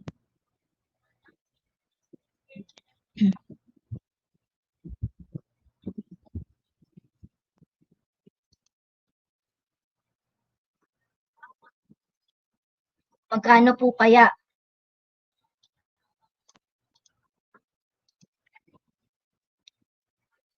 Malaki-laki kasi 100 square meters.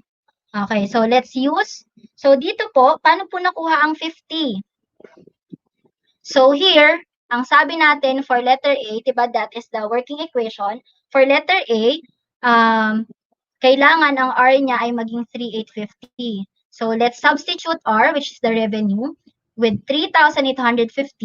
Then we write X squared plus 27X. So this equation can actually be written as what? X squared plus 27x minus 3,850. Since nag-addition property of equality na tayo, this will now be equal to 0. So ano pong nangyari? Naging quadratic equation na yung working equation natin. So how do we solve that? Again, the shift solve feature of ClassWiz can be used here. So we choose equation function mode, polynomial, degree 2. So ano yung i-enter natin sa calculator? Of course, the value of A, B, and C. In this example, the values will be 1, 27, and negative 3,850 respectively. So we have 1 equals 27 equals negative 3,850 equals. Then press another equal sign. Ang unang lalabas na value ay 50, ang pangalawa ay negative 77. How do we explain this answers from the calculator to our learners? Ma'am, bakit dalawa yung lumabas na values, 50 and negative 77. But the one that we chose is the positive 50. Bakit po? Because we are talking about x as the square meters, the number of square meters. So we are talking about measurement, and there is no negative measurement. That's why we will choose the value that is positive. So in letter A, the number of square meters must be 50. In order for the carpet or owner must have a revenue that is 3,850. And then for letter B, okay, thank you Sir Hilzon for answering. That is 12,700 pesos. That's correct. So, ano lang po ang gagawin natin? R is missing or R is unknown. So, we simply substitute X with 100. 100 squared plus 27 times 100. Diba? Okay, so pwedeng gamitin ng calculator. Pwedeng mag-manual computation, then you have 12,700 pesos. Okay. We can also have this kind of problems. Para i-connect na natin yung special products, yung gamit ng special products, tsaka yung mga factoring technique. Sige po, for 20 seconds, my dear math teachers and students who are watching now, even the parents, pwede niyong itry to. Ang tanong, if the square of the binomial x plus y is equal to 49, tapos ang value daw kapag inad ang x squared at y squared ay 29, the question is, what is xy? This can actually be integrated with the step of squaring a binomial that has a form x squared plus 2xy plus y squared. So, ibig sabihin, kapag in-expand natin yung square of binomial, or square ng x plus y, ang value niya daw ay 49, pero it's already given that portion of it, yung sum ng x squared ay y, at y squared ay equal sa 29, ano ang value ng xy? Tingnan nga natin, time starts now, 20 seconds. Sige, go students, parents, and even teachers, you can try this. What will be the value when you multiply x and y? What's the product? What's the result? 4, 3, 2, 1. Okay, time's up. So, anong sagot? So, syempre, may x squared plus y squared ka na ang value ay 29. Ibig sabihin, hindi pa nasama yung portion na 2xy. Pero ang natitira na lang na value is the difference of 49 and 29, which is 20. And xy is simply the half of, this is just the half of 2xy.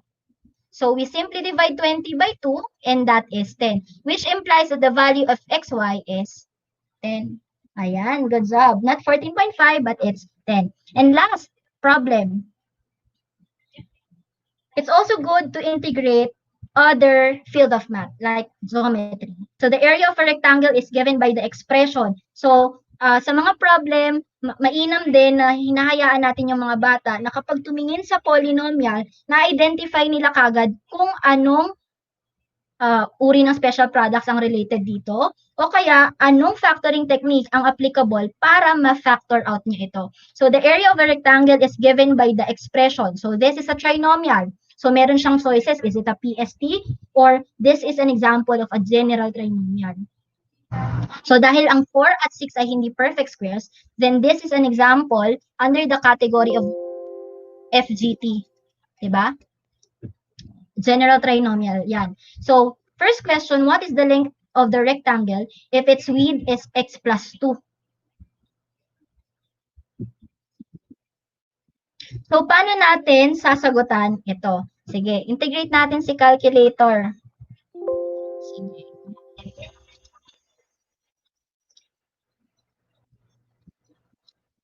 Ayan, integrate natin si calculator, si ClassWiz.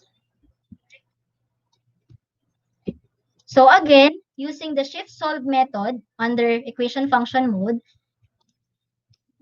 let's choose 2. So ano ba yung value ng ano ba yung value ng A, B, C natin in this example? So we have 4 for A, 5 for B, and negative 6 for the value of C. Then we enter or we press equal sign. Ang lalabas ay 3/4 and then yung isa negative 2. Now in letter A, meron kayong mapapansin that the width of the rectangle is given and it is x plus 2. This is actually the one displayed in the calculator na equal sa negative 2. Tapos, meron siyang isa pang value ng x, di ba? Which is 3/4. So, ang hinahanap ay length.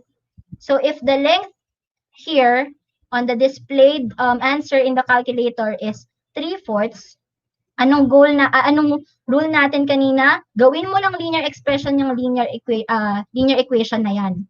So, transforming this equation into an expression, multiplying the whole equation by 4 or simply cross-multiplying, we have 4x now, which is equal to 3.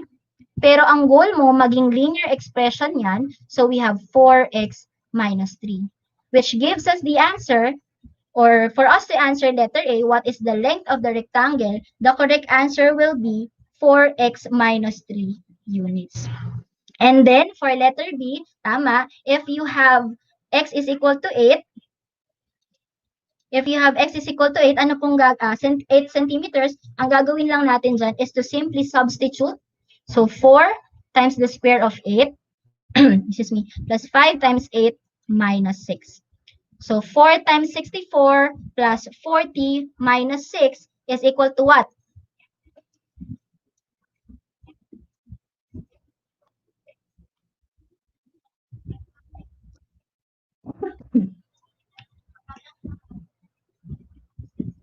Okay, we have 290 centimeters. Thank you so much po, teachers, for answering. Very good po. And that is the last part of quarter 1 week 2, which involves problems about factoring. Now, meron lang po akong extra tip.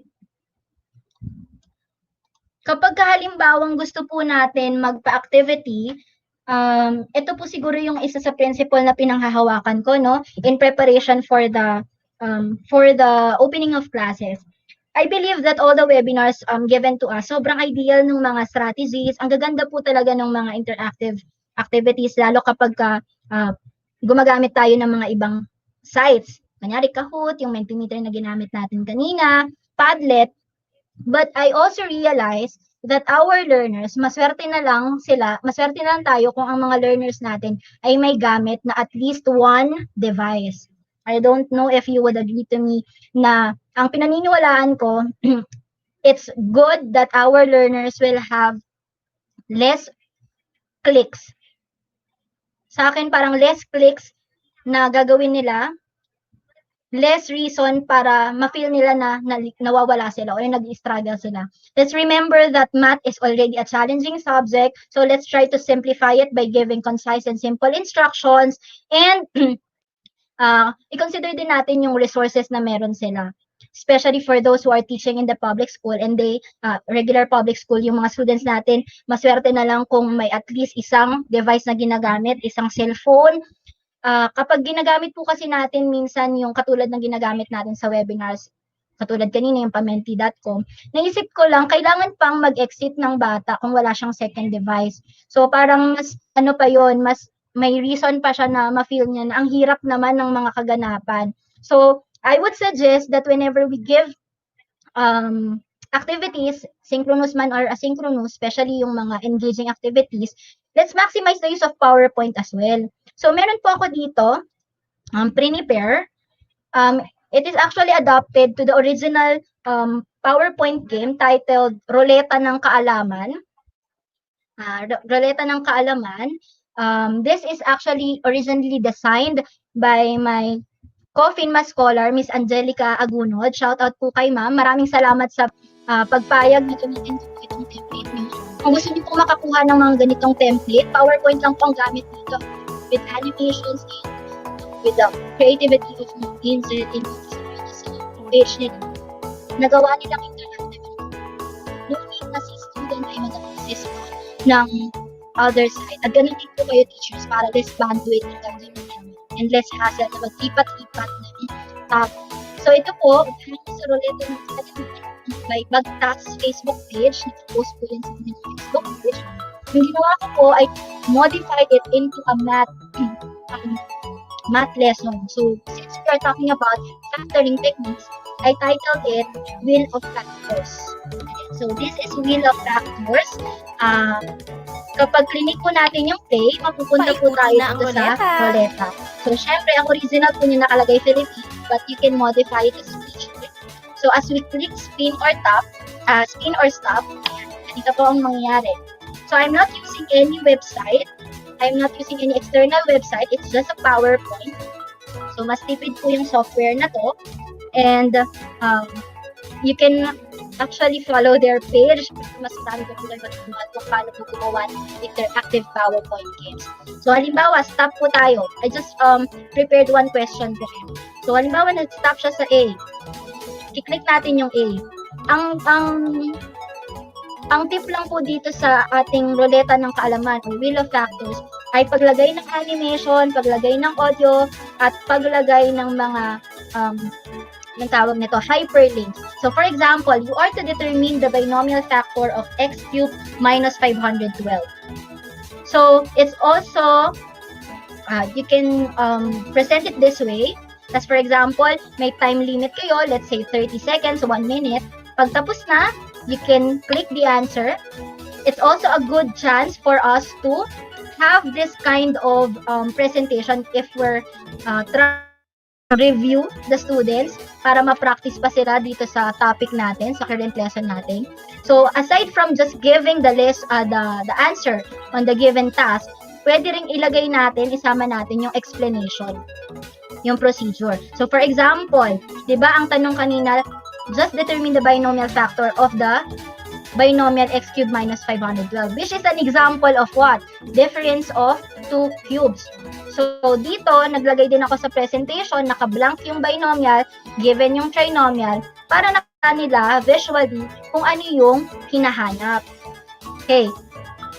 Then, as we present the answer, so meron tayo dito, the binomial factor of x cubed minus 512 is x minus 8.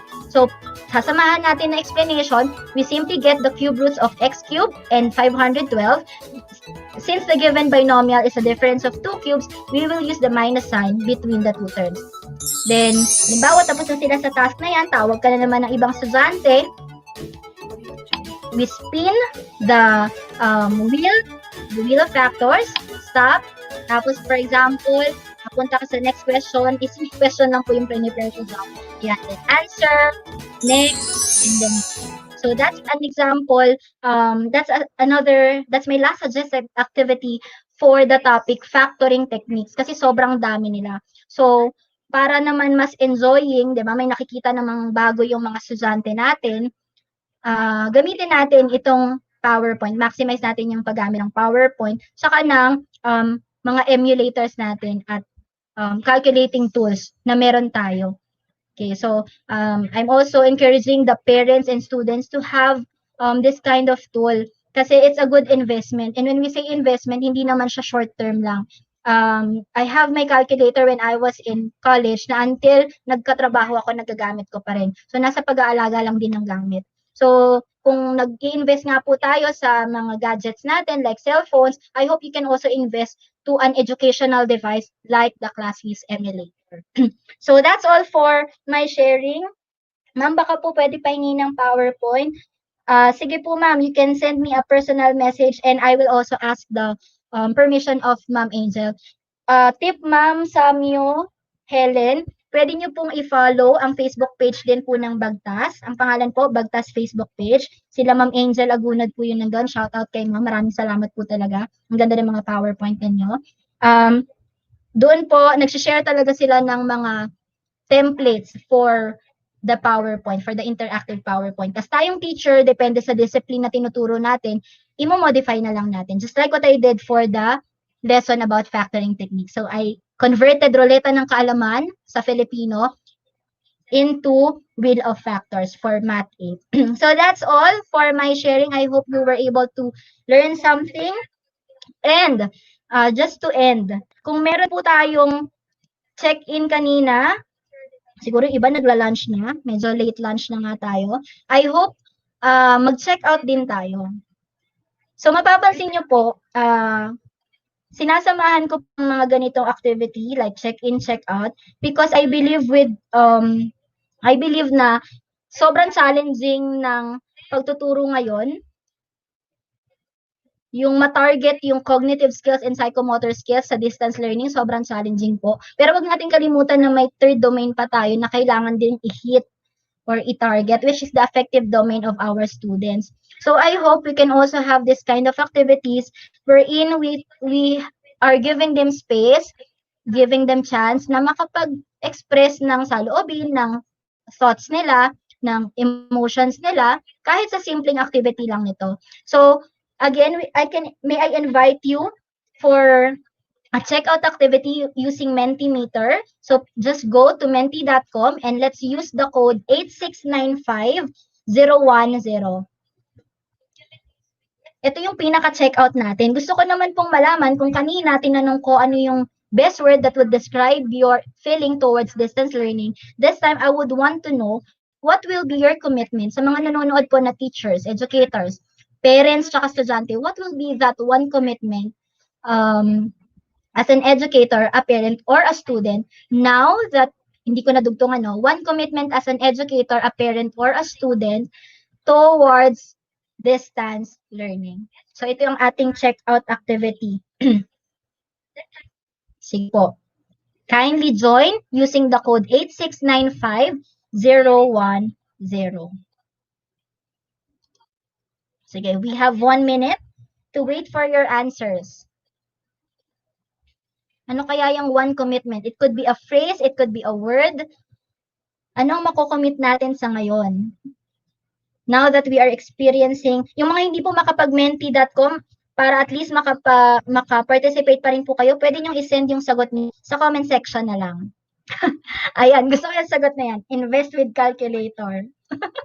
Ayan, magandang commitment po yan kasi magagamit nyo naman pa. Gumastos ka na nga lang din, mag-invest ka na dun sa magandang quality, saka sa makakatulong sa'yo para mag-grow ka. Diba? Professional development, self-growth. Engaging math class, yes please. Sobrang hirap po ng math pero I hope kahit na may humaharang na screen sa atin, sa mga estudyante natin at sa atin, sana ma-feel pa rin nila na, si teacher, concerned siya sa growth ko. Gusto niya talagang matuto ako sa math. And we need to target yun nga, yung affective domain. Paano natin mapaparamdam sa mga estudyante natin that despite we are not, we don't see each other face to face, mararamdaman pa rin nila that we are caring, we have care on them, tapos gusto natin talaga ay yung full potential ma-maximize nila. Sige po, what's your answer? Ay, sorry, na-close ko yung vote. Ayan, open voting po tayo. Sige po, pwede nyo ring isend sa ating comment section. Interactive math lessons. Okay. Sige, yung iba po nagsisend na sa comment section. Thank you so much. Ayan, you're welcome po sa mga nagpapasalamat. And thank you so much po. I hope you can adopt some of the suggested activities that I've shared here. Pasimplihin lang po natin, pero yung quality hindi po sana mag-suffer. Pasisimplihin natin kasi ang mga bata na kinikater natin ay limited lang din ng resources. They also encounter uncontrollable instances such as having poor internet connection, poor signal, and limited devices. So, ang gaganda po ng mga sagot ninyo na provide quality education, yes, sulong edukalidad, and make math fun. Thank you so much po. Maybe balik na po ako sa inyo sa ating broadcast. Sir Bads and Sir Ken, thank you so much po. That's the end of my presentation. Maraming salamat sa inyong pag-participate. Okay, thank you, Ma'am Mary Joy Villarreal, for that very interesting discussion about the use of or maximizing the use of Casio calculators in the new normal in education. Let us now call on our co-host, Mr. Kenneth Verdun. Hello, Sir Kenneth. Hello, Sir Vads. Hello, Ma'am Joy. Hello. Grabe, that was a wonderful session that we had. Sobrang, I myself, no, with what you have shared, no, sa akin, number one, bago yung PowerPoint. Kasi I'm not using Microsoft PowerPoint, but I'm actually using, like, let's say, Google Slides or Keynote. And really, I see your heart, Ma'am Joy, no, when you are sharing your lesson, your techniques that you have used, no, talagang one of the keys there in your sharing is to really simplify things, no? Kasi talagang totoo yan. Kahit yung mga nasa higher class, they really struggle din in internet connection. So as much as possible, for us to really straight to the point, share to the students what we would like to share to them, teach them, really is to simplify things and really make math fun, using the strategies that we can incorporate in our lesson. So, sobrang dami ko natutunan, Miss Joy, with what you have shared, no? Sobrang refreshing siya. Yeah. Yeah. Truly. Ako, ang pinaka-takeaway ko lang talaga dun sa naging discussion ni Ma'am is that sabi nga niya, di ba, yung kailangan natin gawing madali ang teaching and learning process. So, tulad na sinasabi ng aming head sa Educational Technology Unit, Mr. Mark Anthony Sisi, huwag natin gawing komplikado yung pagkatuto. Yes. Dahil sa lahat, marami tayong pwedeng gamitin ng mga resources, maraming available dyan, and isa sa mga pwede natin gamitin ay mga Casio emulators na pwede nating ma-download. Speaking of Casio calculators, let us now call on the Educational Unit Head of Casio Calculators Philippines, ang boss nating lahat. Let's all welcome Mr. Joel Serrano. Hello, Oy. Sir Joel. Hello guys. Good morning. Ayan. Good afternoon na pala to everybody. Mr. Kenneth, Sir Buddy, and of course to our team speaker for today. Honestly, I'm not surprised at all. Expected ko na yan. Joy Villarreal yan. So, I think she delivered it again and again, and napakaganda ng presentation. No? Actually, matagal kong kinonvince yan si Ma'am Joy to be part of the ETU group. No? And finally, nakita niyo naman yung effort ng ating teacher for today. Na-deliver niya, naitawid niya yung task niya for today. And I hope yung ating mga participants na may maraming takeaway for today. No? And Sir Kenneth, maraming salamat din sa pagtawid kanina. My pleasure. Ganyan talaga. Oo, Ganyan ganito talaga. ngayon sa pandemya, no? Kailangan matuto tayong sumalo ng mga nalalaglag, di ba? Itaas ang mga nasa laylayan, ika nga. Di ba? Ang galing ni Ma'am Joy, no? Di ba? Yes. Hindi naman mag-eyeglass na pula yan kung walang iba. Yeah, honestly, it's a thumbs up, Ma'am Joy. Again and again, maraming salamat. Magandang presentation. I think, Sir Buddy, meron tayong in-invite na mga key people para magbigay sa no? Comment para kay Ma'am Joy. Oh. Okay, let's have our first commentator. Let's all welcome our Casio Tech educator then, Mr. Reynaldo Torres. Hello, Sir Ray. Wow. Wow. Good morning po. Ayan, naka-unmute na. Hello. So, any comments about our discussion, learning, suggestions about our topic this morning? Yeah, sobrang ganda ng presentation ni Ma'am Joy, no? She has presented so many things. Hindi lang basta teaching strategy. It can be seen talaga and very evident that she's very well versed with the topic that she's discussing, no? Parang tinuturo niya na to ng 20 years or 30 years kahit na batang-bata pa si Ma'am Joy, you know. And then with the technicalities na ginamit niya, yung mga presentations, na napaka-refreshing, lalo yung parang nagsusulat din siya doon sa presentation niya, no? So para mas madali ma-imagine talaga ng estudyante din na nanonood na nakikinig din na parang nasa classroom lang din sila. And then yung technique niya ng pagpe-present ng mga lessons, especially yung step by step, no, ang ganda ng ng process niya, ng flow ng discussion niya doon kasi talagang parang hinihimay niya para sa estudyante kung paano talaga madaling maintindihan yung dinidiscuss niya. And other than that, ang ganda ng aura ni ma'am. Parang kahit sino na makapanood dun sa video, dito sa session na to, talagang maeenggan yung makinig, no? Kasi ang ganda-ganda ng aura ni ma'am, tapos ang ganda pa niyang ngumiti din. So, yun. Totally napakagandang discussion for this morning. Thank you po, Sir Tony. Thank you, Sir Tony. And let's have our second guest commentator. Let's all welcome Sir Romel. Good afternoon, Sir Romel. Hi! Magandang buhay po sa lahat, lalong-lalo na sa mga nanonood. Na-miss ko si Sir Tony, one of my idol. Hello, Sir Tony.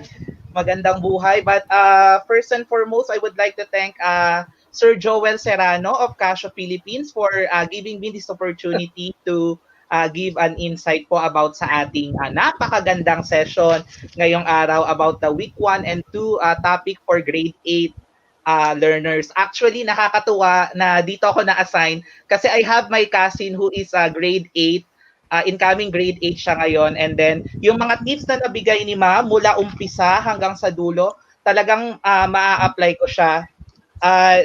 Of course, with the aid of the Casio ClassWiz. In fact, in the midst of this pandemic, we have a limited time with our dear students, and that is where the role of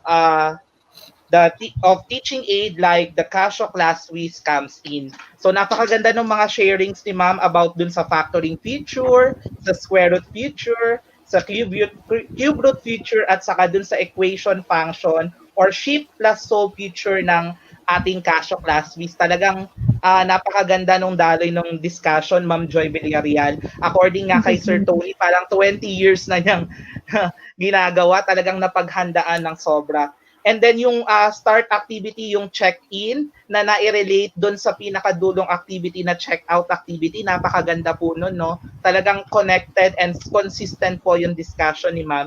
Yung drop your answer challenge na think, type, tap, I will apply that, ma'am, in my discussion this coming October 5 sa aking mga students. And then yung mga riddles, yung riddle decoding activity, and then yung roleta ng kaalaman, yung wheel of factors, talagang napakaganda. And then, ewan ko na lang kung may bata pang matatakot sa math kapag si Ma'am Villarreal, or if our dear math teachers like us po ay i-apply yung mga natutunan dito po sa ating session ngayon. And yung pinakamaganda or pinakagusto ko is yung commitment as an educator, as a parent and a student. Truly, communication is really a key na hindi lang tayong mga educator dapat yung participate dito sa gantong klase ng edukasyon. Yung sulong kalidad ng ating DepEd, it's a collaboration within the community, within the tahanan, our home, and our school or yung ating paaralan. So let me just share my commitment as an educator bilang yun yung pinaka last na tinignan ni ma'am or binigyan pansin ni ma'am. I will use the Casio as acronym bilang nasa Casio tayo ngayon and nasa DepEd. So let me start with C. My C stands for careful. We should be careful because teachers, alam natin iisa lang yung katawan natin, and really health is wealth. And being careful also in posting, no? Especially in our GCs, alam natin yan, may mga GCs tayo sa ating mga estudyante. We should always think before you click, no? And then A stands for act now. We should act now na alamin natin kung ano yung mga magagawa natin bilang mga guro, alamin rin ng ating mga magulang sana or nawa kung ano yung kanilang magagawa o maitutulong sa kanilang mga mag-aaral. And of course, yung ating mga mag-aaral, dapat alamin rin nila ang kanilang role ngayon. And hindi lang basta dapat alam, they must act now, no? And letter S stands for situation, no? I must acknowledge the situation now. We must acknowledge the situation. And sa sitwasyon na ito, kailangan ng malawak na pangunawa. Pangunawa and understanding talaga, malawak na pasensya. Although we teachers, si Sir Joel, DepEd, alam ko napakalawak na ng ating mga pag-unawa. And then next is for letter I, integrity. We must establish integrity, not only within ourselves, and then ipamahagi natin yung integridad na yun sa mga bata. Syempre, napaka daming forms of cheating ngayon, di ba? Isang type lang sa Google, makaka-search na sila. But let us maximize the tool that was given to us, especially the Casio ClassWiz Emulator na diniscuss nga kanina. Yun yung mga tools na magpapa-establish ng integridad sa ating mga kabataan at hindi yung mga tools for cheating na alam nila. And then O stands for know and maximize the opportunities, no? There is no room for negativities now but rooms for opportunities. Ito pong lahat ng ito ay bago sa atin, no? Tinitingnan ko kung ano-ano yung mga oportunidad na dumadating at hindi yung mga pagkukulang, no? Kung merong mga pagkukulang, kailangan po natin itong punan. Kailangan ko itong punan. So again, for Casio, careful, act, situation, integrity, and opportunity. Muli po, Ma'am Joy, congratulations. DepEd EdTech Unit sa napakagandang activity and the Casio Philippines, congratulations. And once again, thank you po for inviting me. Magandang buhay po sa lahat. Sa lahat ng mga nanonood, magandang buhay po. Hello, everyone. Ayan, thank you very much, Sir Romel. Napaka-comprehensive ng kanyang discussion. No? This is the first time na nagkaroon tayo ng ganyang impression. I think it's all... Wow. Napakasiksik, liglig at nag-uumapaw ang message ni Sir Romel. At talagang tinignan niya ng ilang perspektibo yung komento niya doon sa nangyari ngayong araw na ito. And at this point, let us now have our last message coming from our guest co-host, Sir Kenneth Verdan, and realization and comments about our session this morning. Sobrang first and foremost, natutuwa ako kasi with what Miss Joy has presented, no, sobrang makikita natin yung puso niya as an educator and how she's going to make her math class talagang interactive, relatable. And aside from the fact that she's maximizing the PowerPoint presentation, no, so makikita rin natin na talagang yung lesson niya is really fun-filled activities. Punong-puno talaga ng, and I also see that yung integration, siguro yun yung yung talagang dapat nating i-target as we make our lesson simple. Make sure na talagang we integrate, we show the real life application nung lesson natin, kasi in that manner we are going to showcase the importance of mathematics, no, because as we all know talagang especially parang ang problema nowadays, parang okay, the parents would probably have the concern pa paano matutunan ng bata yung math, especially ngayon pa na magkakahiwalay tayo, no. And I think with that approach, with that strategy of making our math class lively, interactive through the use of PowerPoint and of course even ClassWiz, I believe that we will hit our target. So ako, as a private school teacher, with the 1 month that we had, no, in our online classes, sobrang tiring talaga siya. Kasi the effort that we can exert in here is really not, hindi siya biro, kumbaga. And with that, really sobrang akong saludo sa mga teachers na talagang nagbibigay ng puso sa kanilang pagtuturo. Even if we are from from different places and talagang nagma-maximize din ng resources in order for the math classes to be more you call this lively, na talagang connected, yung wala talaga naiiwan, kumbaga. So I think that's also my secret to my classes as well, na so as much as possible you have to have the environment even in online na everyone is belong in the class, no, kahit sa tingin ng bata mahirap ang math, but with the right techniques and strategy, no, just like what Miss Joy have shared to us, I know it is not just limited to just grade 8, no, but we can still extend that to some other levels, grade 7, grade 9, grade 10, and even in senior high school. And we're blessed that Casio no, will really help us in order for our lesson to be more meaningful and integrative. So yeah, that's all, sir. Ayan. Okay, thank you, Sir Romel, para sa isang napakagandang realization about our topic this morning. For one last time, let's have Ma'am Mary Joy Villarreal.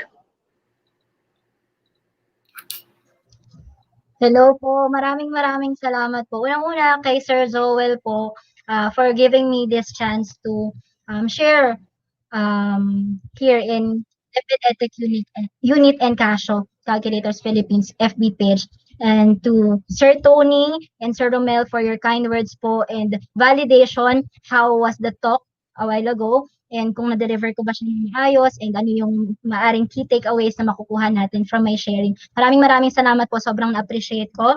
And for Sir Ken, thank you for having parang joining us today.